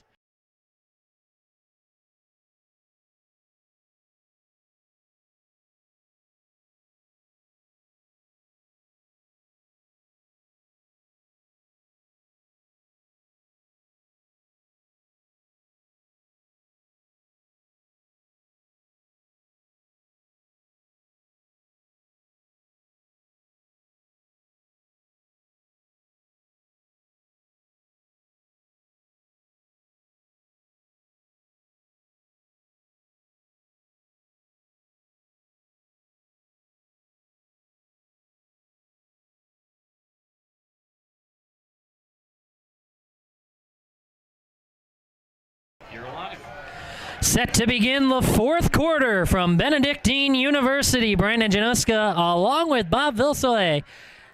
And it's St. Patrick with a 24-17 lead beginning this final frame.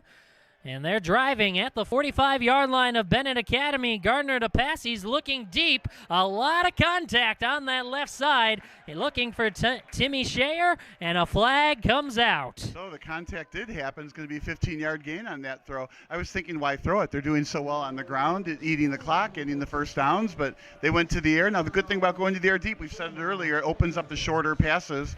But in this particular time, they got the 15 yards.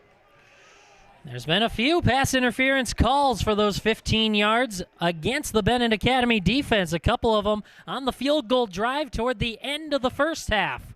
We're now in the fourth quarter, just starting this final quarter.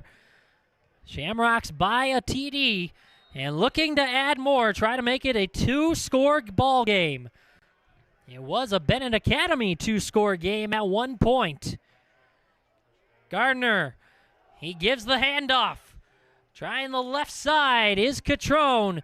Across the 25-yard line, big pickup. Catrone already over 100 yards rushing in this ball game. Yeah, and it's been hard-earned yards. It's not like an 80-yard run and then a bunch of 3 yards in the cloud of little rubber pellets, right? This is 6-7 yards every carry, breaking tackles along the way. Another one to Catrone. He'll try the right side this time. Splits a couple of men. And is tackled around the 21-yard line, just shy of the first down. It'll be 3rd and 1. Yeah, it might be the same millimeter before. They might say this is a first down. Let's see. They have it spotted just inside, or rather just outside the 20-yard line. The 20 is the line to gain. Pretty sure that they'll keep this on the ground. If they gain 1 yard, great, first down. If not, they get 3 or 4, and then they get the new first down marker. Catrone in the backfield to the right of Gardner. There's going to be 5 yards. And movement. It looked like Benet Academy jumped. And they did, so they didn't have to run that play to get the first down. That's a free 5 yards for St. Patrick and an automatic first down. Now, big picture, if I'm St. Patrick, I keep the ball on the ground. No chance or very little chance for a turnover other than that, fumble that, Catrone had earlier. But any kind of a score here with only 10 minutes to go, and with your ability to run the ball and get first downs, it's going to be real hard for Benet to score twice. Ball at the 16-yard line. Red zone drive for the Shamrocks. Gardner hands it off on the left side. Catrone breaks the tackle. Now rumbling toward the goal line. He's stopped just shy. He was breaking arm tackles left and right, eventually brought down inside the 1, sets up 1st and goal. This is where you almost feel like go ahead and let him have the touchdown to save time on the clock, to have more time to come back in this game. You let him get in here, 30 seconds more time goes by, the clock running, you're still going to have the touchdown, you're going to be down 2 scores. This is the goal line formation, this time actually at the goal line. Catrone again, right side, and he's in for the touchdown. He is such a patient runner. Even there at the goal line, a lot of runners like to dive into the gap, right? Nope, he waited for the block to happen, followed the block, and went in. Very, very patient, finds the holes. Great runner. Trusting that offensive line for St. Patrick. It's a very good St. Patrick offensive line. Couple of 4-year varsity players, Eli Valencia and Connor Melnick, and those two lead the way for the easy score. And now trying to tack on the extra point for St. Patrick, trying to make it a 31-17 lead. Here's Joseph Costanzo, the senior, really multi-tool for this team. He's listed on the depth chart, quarterback, wide receiver, defensive back, and he's their kicker.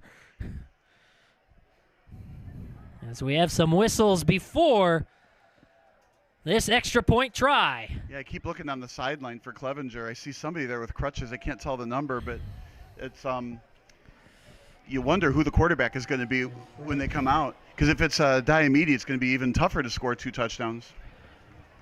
Clevenger, of course, has been a huge part of this Benet Academy offense today and all season long when he's been available.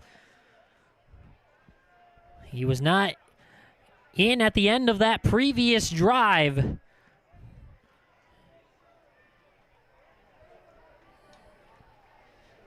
As we had a penalty, it looked like against... I thought it was against St. Patrick and made them back it up, but the ball is still at the And the holder set up at the 10-yard line, so we're ready now for and there's no the mileage extra here to point. go for 2. You just go for 1, take the 14-point lead. So the penalty was against Benet Academy, half the distance to the goal. Now the kick is up, and another flag comes in. The kick was good. And we await the flag. Yeah, for me, I'd decline the penalty, take the point, not put a different unit in and try to go for 2. If you don't make it, you're only up 13. And it does look like St. Patrick is going to send out the offense and attempt a 2-point conversion.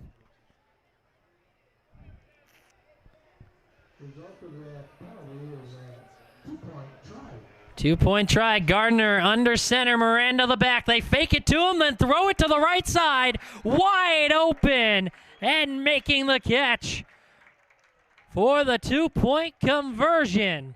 And that's why you run. So then when you do a play action on a 2-point conversion, you end up with a wide open receiver in the end zone. Great play call. And now it's a 15-point lead. So it's going to take 2 scores, and at least one of those scores is going to have to be a 2-point conversion if Bennett's going to come back in this game. They do get the ball right away, though, and there's still just over 10 minutes to go in this game. That was Graham Spillman who caught that 2-point try. It's 32-17. Shamrocks in front trying to spoil this homecoming here for Benet Academy. Going on a limb here, it's probably the easiest touchdown catch ever in his life, right? Nobody was around him. Perfect throw right to him. Great play call. You got to give a lot of credit to the offensive coordinator on that call. The junior two-way player, tight end, and linebacker in Graham Spillman. One of these teams will improve to 2-0 in conference play. Each team still with one conference opponent to face.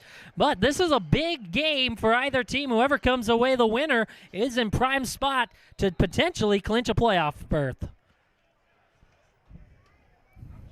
I wouldn't be surprised if both teams still get playoff berths. It's definitely possible. But the winning the conference, this game is everything.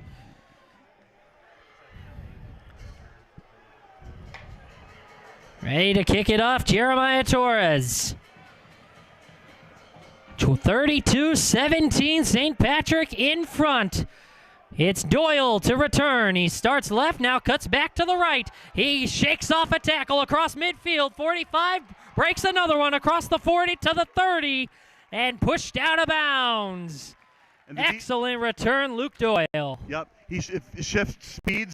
He had a wide open gap to fly through. He's got speed to get through those gaps quickly, and the defense is saying, whew, the sidelines was there. All they had to do is push him out of bounds. They didn't actually have to tackle him. But what a great return. Couldn't come at a better time during the game. Just under 10 minutes left in the fourth quarter. So still plenty of time if you're Benet Academy, but you really need to score, especially with this kind of field position. Ball at the 31 of St. Patrick. Yeah, I'm most interested to look at who comes in for the quarterback position, but it would be a good bet to go deep on a good throw. And Doyle's it is out deep left. It is Ben Clevenger, Good. the senior, who's back out there. Now the coverage is softer, so maybe 5 yards and keep going. Clevenger from the gun. He puts Doyle in motion. The fake to Doyle. Now tucking it is Clevenger. Tries the left side. And he'll get it across the 30-yard line. Pick up a 2. Yeah, it's hard not to want to pass on every down. But Clevenger took him itself and went up the middle. And that same fake that they ran earlier. Yeah, he had the option play. He waited till the last moment. He held it out there for a while in case he needed to give to Doyle, pulled it down, and then took it himself. Tried to cut back to the left. Yeah, I'd like to see a deep pass go into the end zone, score quickly. 2 receivers on either side. He is back to pass. Pressure coming from the left. Throws to the left side. Diamede, the receiver. He's got it. Goes over the top of his receiver. Touchdown, Benet Academy. What a great catch, too, is over the top of the defender. Only Diamede can catch it. Won the jump for the ball, and now it's back to a 1-score lead. But remember, somewhere along the way, they're going to have to get 2. So I think at this point in time, they got to go for 2. It looks like they're putting a kicker out there, so they're going to go for 1 and worry about getting the 2-point conversion later. That's the second touchdown grab for Luca Diamede tonight. What a perfectly thrown ball. It sure was. Only he was able to get it, like you said, Bob, and he was the one who came down with the football. Now Michael Conway for the extra point try. Diamede the hold, the kick is good. So this is one of those games, don't anybody leave early, right? A one-score game, albeit 8 points. Lots of time on the clock. So it's highly unlikely that St. Patrick can use up all the remaining 9 minutes on some long drive. So you got to figure Bennett's going to get the ball back so that if they can just stop St. Patrick, they get the ball back and take it down. It looks like they know how to score in one play. Yeah, that's the key, getting that defensive stop. St. Patrick has done a nice job finding the end zone 3 times already in this second half. Yeah, and that coverage, it wasn't tight. So it was like they were trying to prevent the deep pass, and obviously, Diamede got behind them. So I expected more of a 5-yard pass, move the chains kind of a play.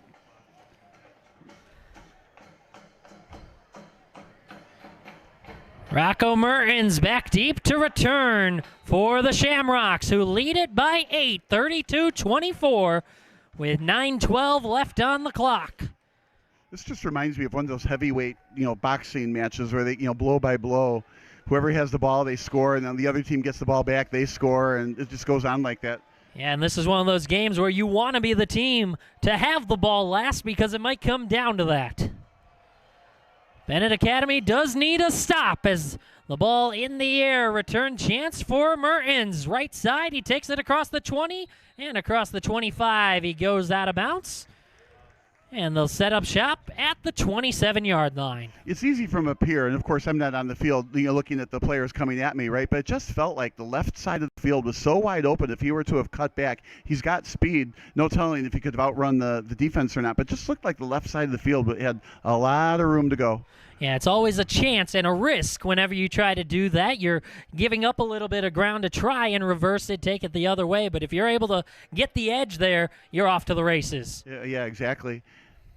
All right, with the lead and the ball, own end. I think they'll try to keep it on the ground. That would be what I would do. From the 27-yard line, they do. No, they fake it. Now the throw deep to the right side, and the catch is made. Joseph Costanzo. What a great pass. Put it high in the air so the receiver could run under it. Perfectly executed play. Good thing they didn't listen to the announcer. That's true, yeah. He got me on the fake. I thought he gave it to Catrone. It was a fake. And then he finds Costanzo deep on the right side. That puts him into Benet Academy territory at the 40-yard line, 1st and 10. The snap, this time he does give it to the back, who brings it across the 35 and still going out near the 30. Good second effort. And some tough yards on the ground once again for St. Patrick. A little bit of brotherly shoving down the field to get past that first down marker. So in just 2 plays, they've gone about 40 yards? Anthony Catrone already in triple digits on the ground. Big run there. It's another first down. Now from the 29 of Benet Academy. This would be a gut punch to see the Shamrocks run right down the field after you just scored if you're Benet.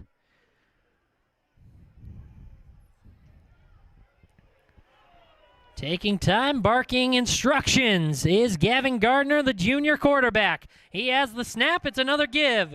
Catrone up the middle, has a seam. No one in front. He's in for 6. You couldn't have said it better, a gut punch. Now you're down by 2 scores, a bunch less time, right up the middle. This running back is so tough to bring down. And that was a true gut punch, right up the gut, right through the seam and in. He may have gone untouched right up the middle after some tough yards on the previous run. Yeah, you had some foreshadowing on that call, that's for sure. I think if he was wearing a flag, he would have gotten through too. So the Shamrocks extend their lead. It's 38-24, awaiting the extra point try. Now, the fun thing about that is Benet has the ball, right, down by 2 scores. You know they're going to air it out. Let's see if they throw it deep some more. Clevenger with a real strong arm. You just never know. Costanzo kicks it up and through. He had a big reception on that drive. That brought the St. Patrick offense into Benet Academy territory, and then it ends with a big run by Anthony Catrone, 39-24, Shamrocks in front. Yeah, remember that energy and tone comment. Yeah, obviously, that matters. It certainly does. And a big chance, how would it be? First season at the helm for Tom Zibikowski to potentially win the conference. They'll set themselves up for that if they hold on here tonight. Well, obviously he knows what he's doing, and he's showing it tonight. It's amazing what good coaching can do, when you know what you're doing. Certainly can. He was the safeties coach at the collegiate level, Brown University, last year. He gave that up to come be the head coach for the high school program, come back to the area where he grew up, went to Buffalo Grove High School, then again, of course, went to Notre Dame for his collegiate years, and then on to the NFL. His team in front, 39-24 with 8:02 left in the fourth quarter. A stunned Benet Academy crowd here on homecoming night. St. Patrick on their end, they won their homecoming game. That was against DePaul a couple of weeks ago in what was a thriller in that game as the return for Benet Academy finding a seam up the middle. And a decent return for Diamede brings it across the 30 for Benet Academy. Now they're going to have to score quickly because if they score with too much time going by, obviously St. Patrick's going to get the ball and they're going to be able to run out some of that clock. So I don't think you're going to see too many runs. The question is, are you going to see too many shorter passes? Since that last pass is over the top and for a touchdown, I got to believe they're going to try that again.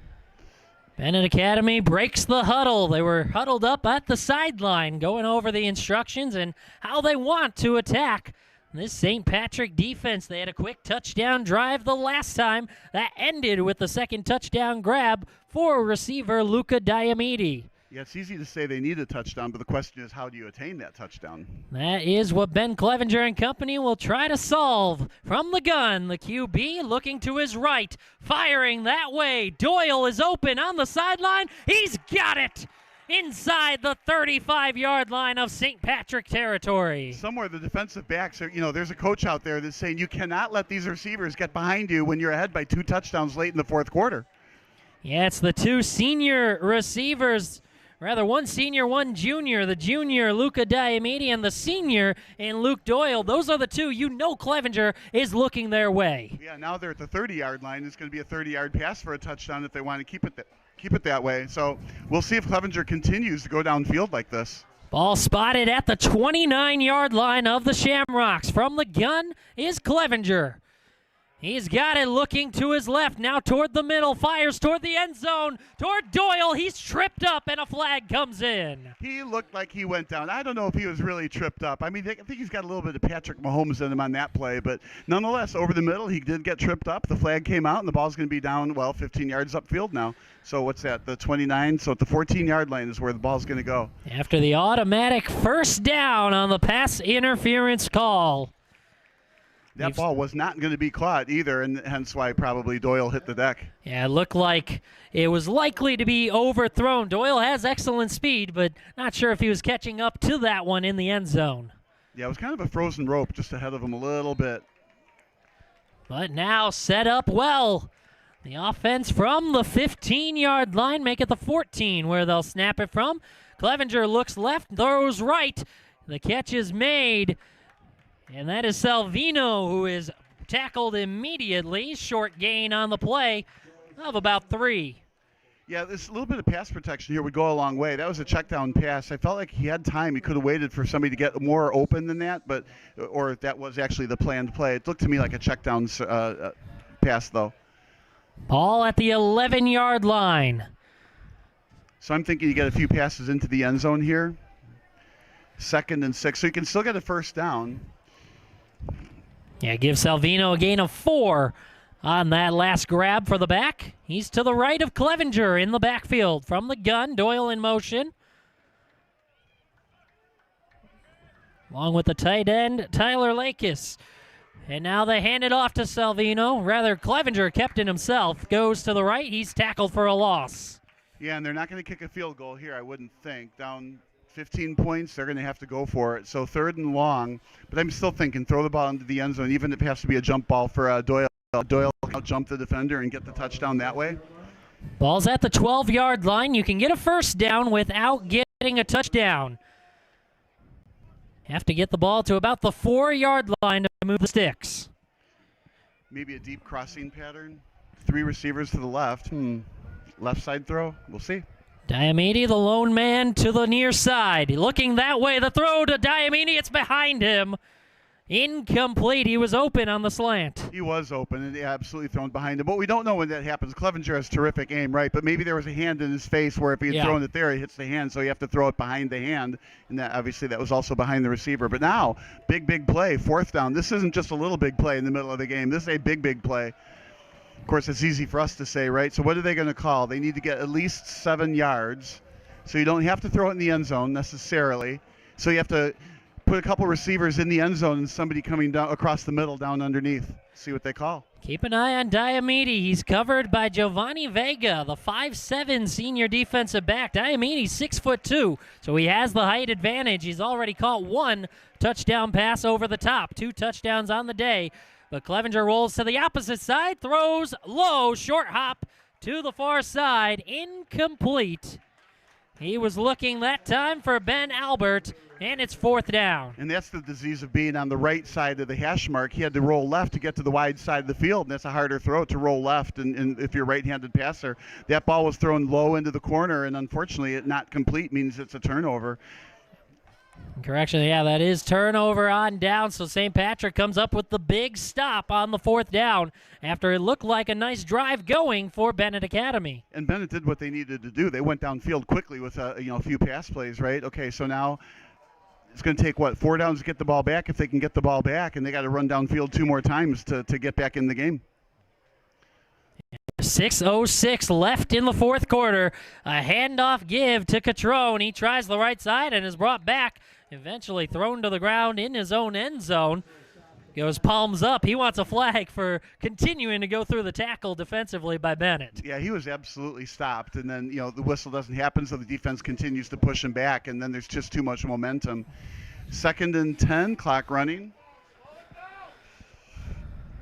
Ball at the 12-yard line for the Shamrocks, who lead 39-24, under 6 minutes to go in the 4th quarter. With the 3 receiver set, right, I'm thinking they're still going to keep running. I feel like those receivers are just taking defenders out of the box, so it makes it easier to gain yards on the ground. Keeping the ball on the ground has been the recipe of success for the Shamrocks in this second half. Yeah, and I think that was the adjustment we think they made at halftime. They throw this time. Catch is made. Hennessy, he's out across the 15-yard line where he's eventually brought down. Good pickup on 2nd down. That was a well-orchestrated play, right? You had a little bit of a pick or a block, but you're only a yard downfield, so that's why it's not pass interference, right? Then you catch the ball. The block is there and, gained, 5 yards on it? I was surprised they went to the air still, especially a cross-field pass like that. If you can read that and get past that screen, it's a good time for an interception. But who would have thought they would have thrown it then? Yeah, they do complete it, and it will be a gain of 4 officially. Ball out to the 16-yard line. It's 3rd and 6. Maybe just trying to set up a more manageable gain on the ground now. Yeah, Benet, though, if they make this stop, there's going to be a punt. And they have shown that they can move the ball downfield. You get a touchdown quickly. Maybe you have to kick it onside if you don't have enough timeouts to get the ball back. So, it's not over yet. So we have a timeout, so St. Patrick can discuss exactly how they want to attack this 3rd and 6 play coming up. 16-yard line on their own end. I think most teams would run it and then punt it and then say, okay, you're not going to score on me twice with this little amount of time left. But let's see. They've been aggressive in the air. Less than 5 minutes in the 4th quarter remaining. One thing we know it's not 4-down territory here, I wouldn't think. Not this close to your own end zone. That would be very gutsy. Right now, though, 3rd and 6. Gardner from the gun. He gives no fakes. Now throws complete. Sean Kelly with plenty of room to run across midfield. Cuts over to his right. 30, 25, 20, 20. And he is in for the touchdown. They fake it, go to Sean Kelly, the tight end, and he takes it all the way for the score. and a touchdown for St. Patrick. What a great play call. I think some NFL teams should look at that play call. You know, it's an obvious running situation, right? But they threw it over the middle. Nobody guarded the tight end. And I love that run, that cutback on there. That was just terrific field vision. Nobody was on the right, so he cut to the right. You know, if he kept going straight, he would have been tackled, which wouldn't have been so bad. Clock would be ticking. You're still up by 2 scores, but what a great run. There was a flag on the play. It was against Benet Academy, so the touchdown stands. 45-24. You know, anytime you put 45 points on Benet, you've done a job. And that might be the dagger to this Red Wings chance here tonight. Under 5 minutes remaining. Yeah, I think what's more severe than a dagger. Costanzo with the extra point try. It's good. After an 84-yard touchdown reception, it was Kelly who took it all the way home. Sean Kelly, the tight end, senior, he brings it all the way in, and it is all Shamrocks in this second half. Boy, you'd like to see those passing stats after somebody does an 84-yard touchdown pass like that. The stats are going to really jump out at you. Wow, all these yards passing. Well, that kind of play will absolutely pad those stats. Gardner had just 41 passing yards in the first half. He more than doubled it on that reception alone. Right, on that one play. But it was such a well-orchestrated play. It kind of reminds me of that, 4th and 1 at midfield, and it was able to barge through, the line and then get a 50-yard touchdown run. And after the run game had been much of the success, they fake the run, go with the play action once again. And that's where they had Sean Kelly, the tight end, wide open, plenty of room to run. And you mentioned it, the route he took to get to the end zone, cutting back, cut back to the right, and that's all he needed. And wide open. Again, we said earlier, the easiest touchdown catch ever. Well, this one, you just got to make sure you don't drop this pass. It was going to be a first down. Just keep going. And he had a good amount of speed, broke it to the outside. Nobody could catch him at that angle. Just good, terrific field vision while he's running. A 22-point lead for St. Patrick. Benet Academy back to return. They need quick scores as they trail by more than 3 scores. Well, 3 scores, but they'll need a 2-point try at some point. Well, we'll see how creative they are when they get the ball back. They're not going to lay down and die here, so we'll see what does happen. Diamede with it, takes it to the right side across the 40. Good field position for Benet Academy, trailing by 22 with 4:41 left in the fourth quarter. Yeah, I'm thinking if you're Benet, you're still going to try to throw deep. Forget the short passes. Don't check down. Every down, you have 4 tries to get the ball, 10 yards or more downfield. Kick it onside once or twice. I mean, you're going to try to score onside, but they're not going to just run this game out. They're going to keep going. You're going to keep the foot on the gas. And if you don't win this game, you're still exercising your offense for next week. As you mentioned earlier, the winner of this game is in prime position in conference play, but there is still a chance both these teams could end up in the postseason. Yeah, I would guess that. They're just too good, both teams. Clevenger back to pass. He steps up, now tucks in himself across the 45, angling to his left side. He's brought down on the play by Eamon Kelly, the linebacker. Pickup of about 5. Yeah, I wonder if Kelly was kind of spying the run on that. Didn't look like he was covering anybody. He was just kind of midfield, and then when Clevenger took off, he took the right angle to get him. As we have a second down coming up. It'll be 2nd and 6. Ball at the 47-yard line of Benet Academy as they're getting the call from the sideline. Now going back to line up for this play. Clock ticks under 4 minutes left in this fourth quarter. 3-score game, 46-24. Clevenger rolls to his right, throws to that direction, incomplete. He was looking for Ben Albert. It'll bring up 3rd down, and let's send it to Sylvester Brady with a field report. Yeah, here for Benet, it's going to be all about the Clevengers. Jack is going to be out with a shoulder for the rest of the game. That shoulder is in a slink right now, so he's going to be out. And then as far as Ben, they're going to try and use his arm to try and field this comeback that they are going on. And then we asked about the offense of the Shamrocks, if they could put together full drives. How about this? They have scored on every drive they have had in the second half. So the answer to that question was an emphatic yes.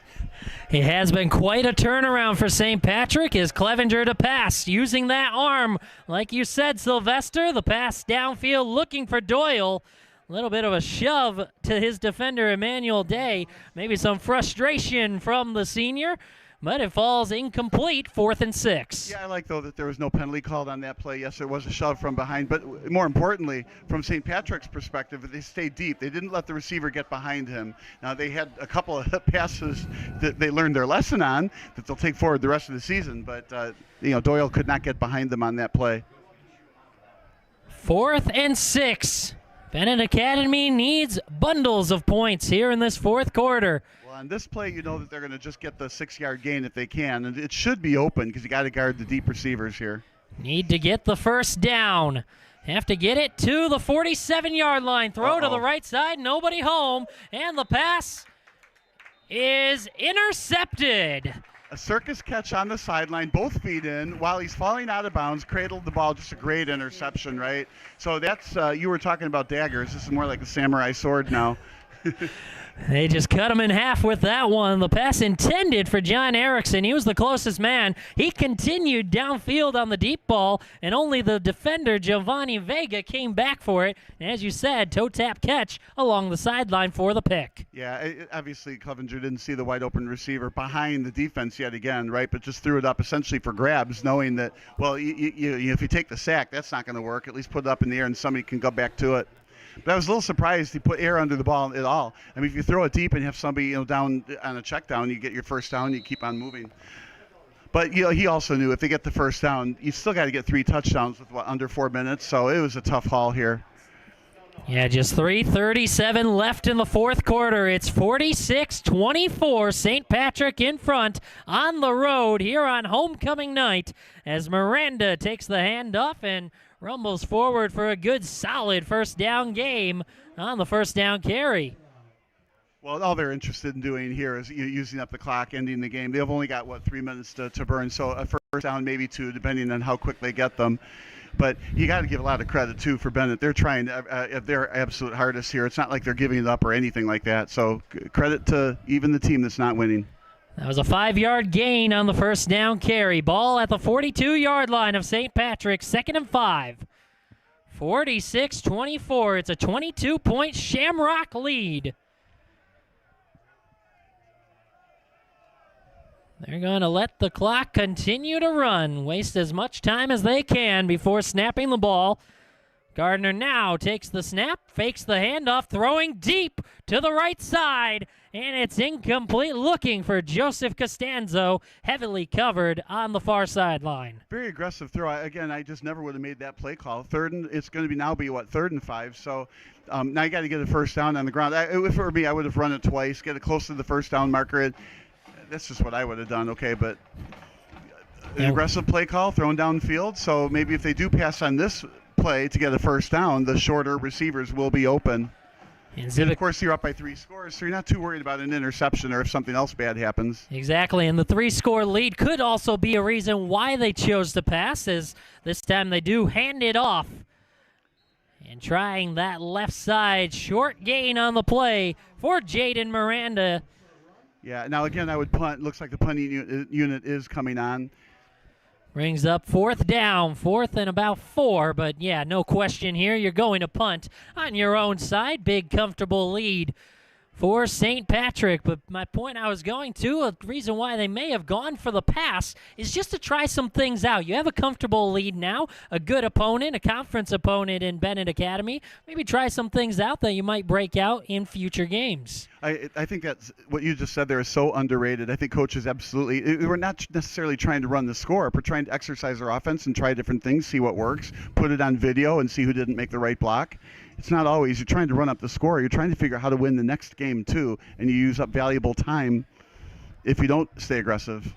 As the punt from Aiden Lyons goes deep into Benet Academy territory, then takes a St. Patrick bounce, rolls inside the 10 before it's finally down right around the 7 or 8 yard line. It'll be a long field for Benet Academy, trailing by 3 scores with about a minute and a half to go. Yeah, I think it's safe to say. I think we'll see 2 running plays and then the game. But what a fun game. It was very, very, very competitive the whole time, even as the lead, continued to grow, because Benet wasn't willing to give up and throw in the towel. It was just a fun, entertaining game. Unfortunately for Benet, they're not going to win this one. Benet Academy again won last season's battle against St. Patrick 49-30. But it's the Shamrocks who have a 46-24 lead with just a minute 29 left on the clock, in prime position to be the last undefeated team in this conference. This was a battle of two 1-0 conference teams in the Chicago Catholic League, the East Suburban Catholic Conference, and it looks like it'll be the Shamrocks who come away 2-0 when all is said and done. Clevenger hands off. It is a run to the left side. Good call, Bob. You called that handoff on the play. That's exactly what happened. Short gain of about 2, second down. This whole game felt like two heavyweight boxers fighting, right? Two first-place teams fighting. Both teams were the same exact identical records, 1-0 and 3-2 overall, and just was, somebody had to win, somebody had to lose, and it wasn't bad luck on either side. It was just a well-played game for both teams. I mean, Bennett's going to walk away and say, well, if we had only executed this, we could have done that. But it was just a well-played game by both teams. It was St. Patrick who scored first. They took the early lead as another handoff to Salvino going right up the gut. He picks up a short gain on the play. It'll bring up third down, under a minute left on the game clock here in the fourth quarter. 46-24, St. Patrick in front. Again, they took the early lead. Then Benet Academy stormed in front. It was Benet Academy who took a touchdown lead into the half, and then it was all St. Patrick here in the second half. Yeah, it's all about those second half adjustments that I talked about at halftime. In this case, they went to the ground game, and they're not going to run the last play, it looks like. So it's a very, very good win, well-earned win for St. Patrick. As that will do it, the clock will tick down on the game clock, and it is the St. Patrick Shamrocks who pick up the victory, spoil Benet Academy's homecoming night. The Shamrocks now 4-2 on the year. They're 2-0 in conference play, dropping Benet Academy to 3-3, 1-1 in the conference. 46-24 is your final score here from Benet Academy at Benedictine University. I'm Brandon Januska. I'd like to thank Bob Vilsae, my partner on the broadcast, and of course our field reporter Sylvester Brady. We'll have our post-game interview coming your way shortly, so don't go away. But it's again the Shamrocks over the Red Wings, 46-24 here in this one, as a stunned Benet Academy crowd heads toward the parking lot here tonight. This was IHSA Football on Sports Broadcast Solutions.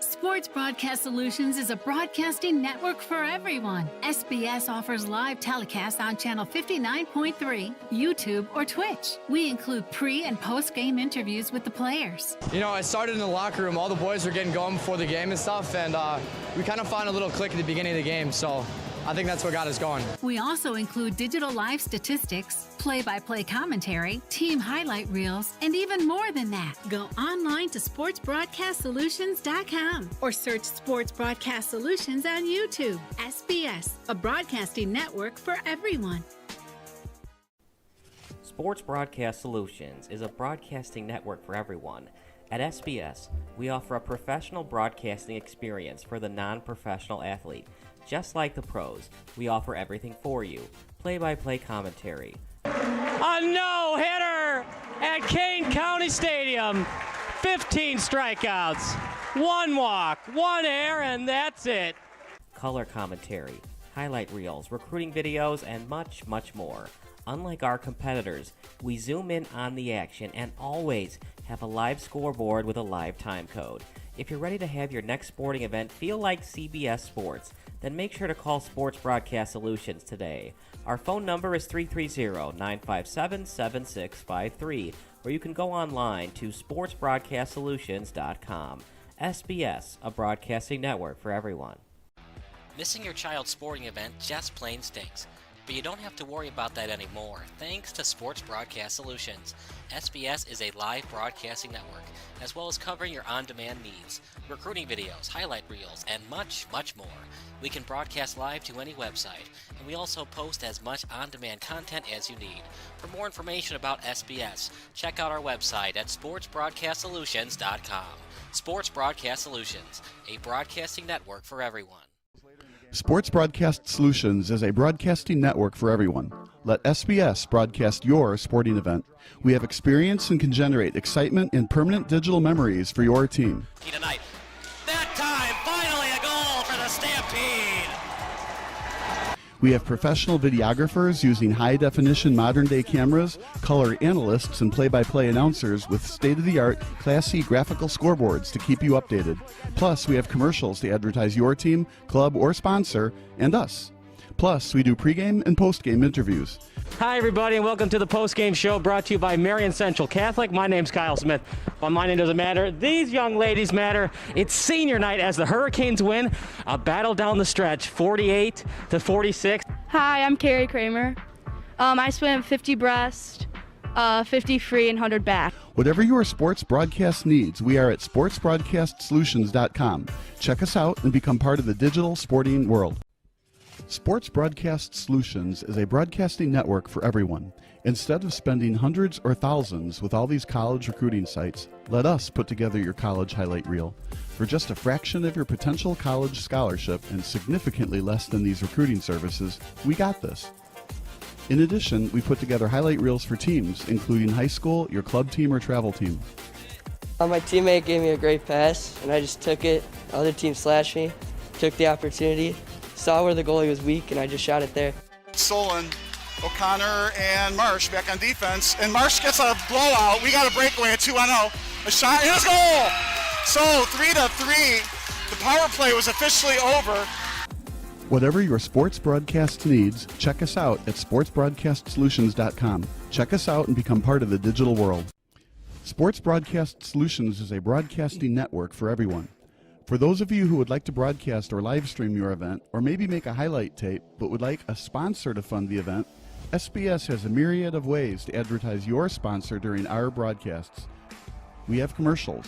We have on-air reads by the announcers. Albatross Physical Therapy and Wellness specializes in pain-free. We have graphics, and we have watermarks. Finally, Sports Broadcast Solutions can create a commercial for you or your sponsor. Whatever your sports broadcast needs, we are at sportsbroadcastsolutions.com. Check us out and become part of the digital sporting world. Sports Broadcast Solutions is a broadcasting network for everyone. For those of you that just want raw footage of your sporting event, but no play-by-play or color commentary, you just need us to live stream video from the event over the internet. We will live stream your event on YouTube on our Sports Broadcast Solutions channel. In addition, we also have a dedicated channel on YouTube for live streaming at SBS Livestream. And if you need multiple channels, we can utilize Facebook Livestream and Instagram Live on our channel as well. Options include commercials from your sponsors, professional scoreboard graphics are still available, and of course, yes, pre- and post-game interviews are available as an option if you want. We've been working really hard this whole summer and stuff. Whatever your sports broadcast needs, we are at sportsbroadcastsolutions.com. Check us out and become part of the digital sporting world. Sports Broadcast Solutions is a broadcasting network for everyone. We broadcast sporting events for people of all ages, including adult leagues, high school leagues, and kids. Complete with professional-looking graphics, broadcasters, color analysis, and commercials. We do pre- and post-game interviews with the players. In addition, Sports Broadcast Solutions does highlight films, including college recruiting reels, highlight films you'd see on sports news programs, and just simply highlight films for fun. Sports Broadcast Solutions also provides raw footage and live streams if you'd like. Subscribe to us and listen to our professional talk videos about relevant topics in the pro and college ranks. Whatever your sports broadcast needs, contact us at sportsbroadcastsolutions.com and become part of the digital world. This is Sports Broadcast Solutions, a broadcasting network for everyone. Check us out at sportsbroadcastsolutions.com and become part of the digital sporting world.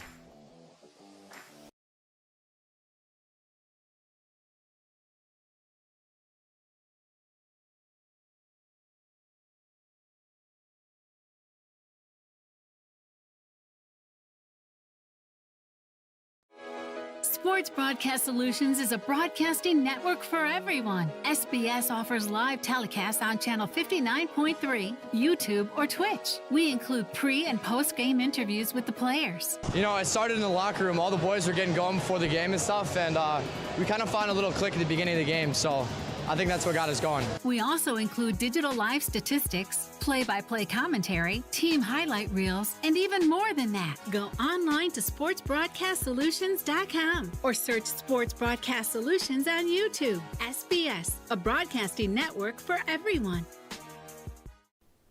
Sports Broadcast Solutions is a broadcasting network for everyone. At SBS, we offer a professional broadcasting experience for the non-professional athlete. Just like the pros, we offer everything for you. Play-by-play commentary. A no-hitter at Kane County Stadium. 15 strikeouts, 1 walk, 1 error, and that's it. Color commentary, highlight reels, recruiting videos, and much, much more. Unlike our competitors, we zoom in on the action and always have a live scoreboard with a live time code. If you're ready to have your next sporting event feel like CBS Sports, then make sure to call Sports Broadcast Solutions today. Our phone number is 330-957-7653, or you can go online to sportsbroadcastsolutions.com. SBS, a broadcasting network for everyone. Missing your child's sporting event just plain stinks. But you don't have to worry about that anymore, thanks to Sports Broadcast Solutions. SBS is a live broadcasting network, as well as covering your on-demand needs, recruiting videos, highlight reels, and much, much more. We can broadcast live to any website, and we also post as much on-demand content as you need. For more information about SBS, check out our website at sportsbroadcastsolutions.com. Sports Broadcast Solutions, a broadcasting network for everyone. Sports Broadcast Solutions is a broadcasting network for everyone. Let SBS broadcast your sporting event. We have experience and can generate excitement and permanent digital memories for your team. Tonight. That time, finally a goal for the Stampede! We have professional videographers using high-definition modern-day cameras, color analysts, and play-by-play announcers with state-of-the-art, classy graphical scoreboards to keep you updated. Plus, we have commercials to advertise your team, club, or sponsor, and us. Plus, we do pregame and postgame interviews. Hi, everybody, and welcome to the post-game show brought to you by Marion Central Catholic. My name's Kyle Smith. Well, my name doesn't matter. These young ladies matter. It's senior night as the Hurricanes win a battle down the stretch, 48-46. Hi, I'm Carrie Kramer. I swim 50 breast, 50 free, and 100 back. Whatever your sports broadcast needs, we are at sportsbroadcastsolutions.com. Check us out and become part of the digital sporting world. Sports Broadcast Solutions is a broadcasting network for everyone. Instead of spending hundreds or thousands with all these college recruiting sites, let us put together your college highlight reel. For just a fraction of your potential college scholarship and significantly less than these recruiting services, we got this. In addition, we put together highlight reels for teams, including high school, your club team, or travel team. My teammate gave me a great pass, and I just took it. The other team slashed me, took the opportunity, saw where the goalie was weak, and I just shot it there. Solon, O'Connor, and Marsh back on defense. And Marsh gets a blowout. We got a breakaway at 2-0. A shot, and a goal! So 3-3. The power play was officially over. Whatever your sports broadcast needs, check us out at sportsbroadcastsolutions.com. Check us out and become part of the digital world. Sports Broadcast Solutions is a broadcasting network for everyone. For those of you who would like to broadcast or live stream your event, or maybe make a highlight tape, but would like a sponsor to fund the event, SBS has a myriad of ways to advertise your sponsor during our broadcasts. We have commercials. We have on-air reads by the announcers. Albatross Physical Therapy and Wellness specializes in pain-free. We have graphics. and we have watermarks. Finally, Sports Broadcast Solutions can create a commercial for you or your sponsor. Whatever your sports broadcast needs, we are at sportsbroadcastsolutions.com. Check us out and become part of the digital sporting world. Sports Broadcast Solutions is a broadcasting network for everyone. For those of you that just want raw footage of your sporting event, but no play-by-play or color commentary, you just need us to live stream video from the event over the internet. We will live stream your event on YouTube on our Sports Broadcast Solutions channel. In addition, we also have a dedicated channel on YouTube for live streaming at SBS Livestream. And if you need multiple channels, we can utilize Facebook Livestream and Instagram Live on our channel as well. Options include commercials from your sponsors, professional scoreboard graphics are still available, and of course, yes, pre- and post-game interviews are available as an option if you want. We've been working really hard this whole summer and stuff. Whatever your sports broadcast needs, we are at sportsbroadcastsolutions.com. Check us out and become part of the digital sporting world. Sports Broadcast Solutions is a broadcasting network for everyone. We broadcast sporting events for people of all ages, including adult leagues, high school leagues, and kids. Complete with professional-looking graphics, broadcasters, color analysis, and commercials. We do pre- and post-game interviews with the players. In addition, Sports Broadcast Solutions does highlight films, including college recruiting reels, highlight films you'd see on sports news programs, and just simply highlight films for fun. Sports Broadcast Solutions also provides raw footage and live streams if you'd like. Subscribe to us and listen to our professional talk videos about relevant topics in the pro and college ranks. Whatever your sports broadcast needs, contact us at sportsbroadcastsolutions.com and become part of the digital world. This is Sports Broadcast Solutions, a broadcasting network for everyone. Check us out at sportsbroadcastsolutions.com and become part of the digital sporting world.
Brandon Januska, I'm joined now by running back of St. Patrick, Anthony Catrone, senior back. And what a big game for you guys here today. You improved to 2-0 in the conference after a 46-24 win over Benet Academy. First for the team, how important was this big win tonight?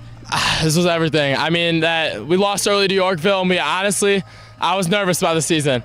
But we came back, we came out strong. We started off 3-2 after that loss to Butler Rice. We needed a big win, and we bounced back, and we proved that we're still best in the conference. Yeah, you said you guys bounced back, and how were you guys able to bounce back just from the first half to the second half? It seemed like you guys really relied more on yourself and the run game coming out of halftime. Was that the approach? Did you guys see something defensively? The approach going into the game was to attack their DBs. On film, they did not look the best. We started off in quads, and it didn't really work that well. So at halftime, same situation as DePaul, down a touchdown. We went in, we said we were going to punch it down their throat, and that's exactly what we did.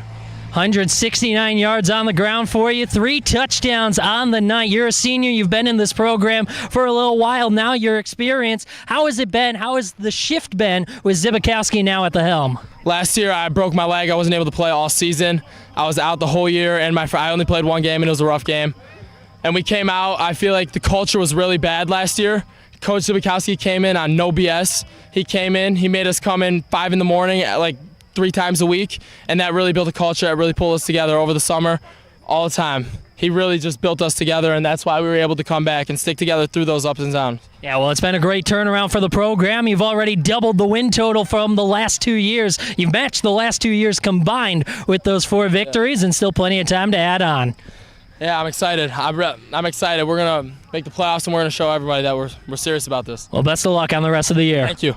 That's Anthony Catrone, running back for the St. Patrick Shamrocks, who defeat Benet Academy here tonight. 46-24 is the final score.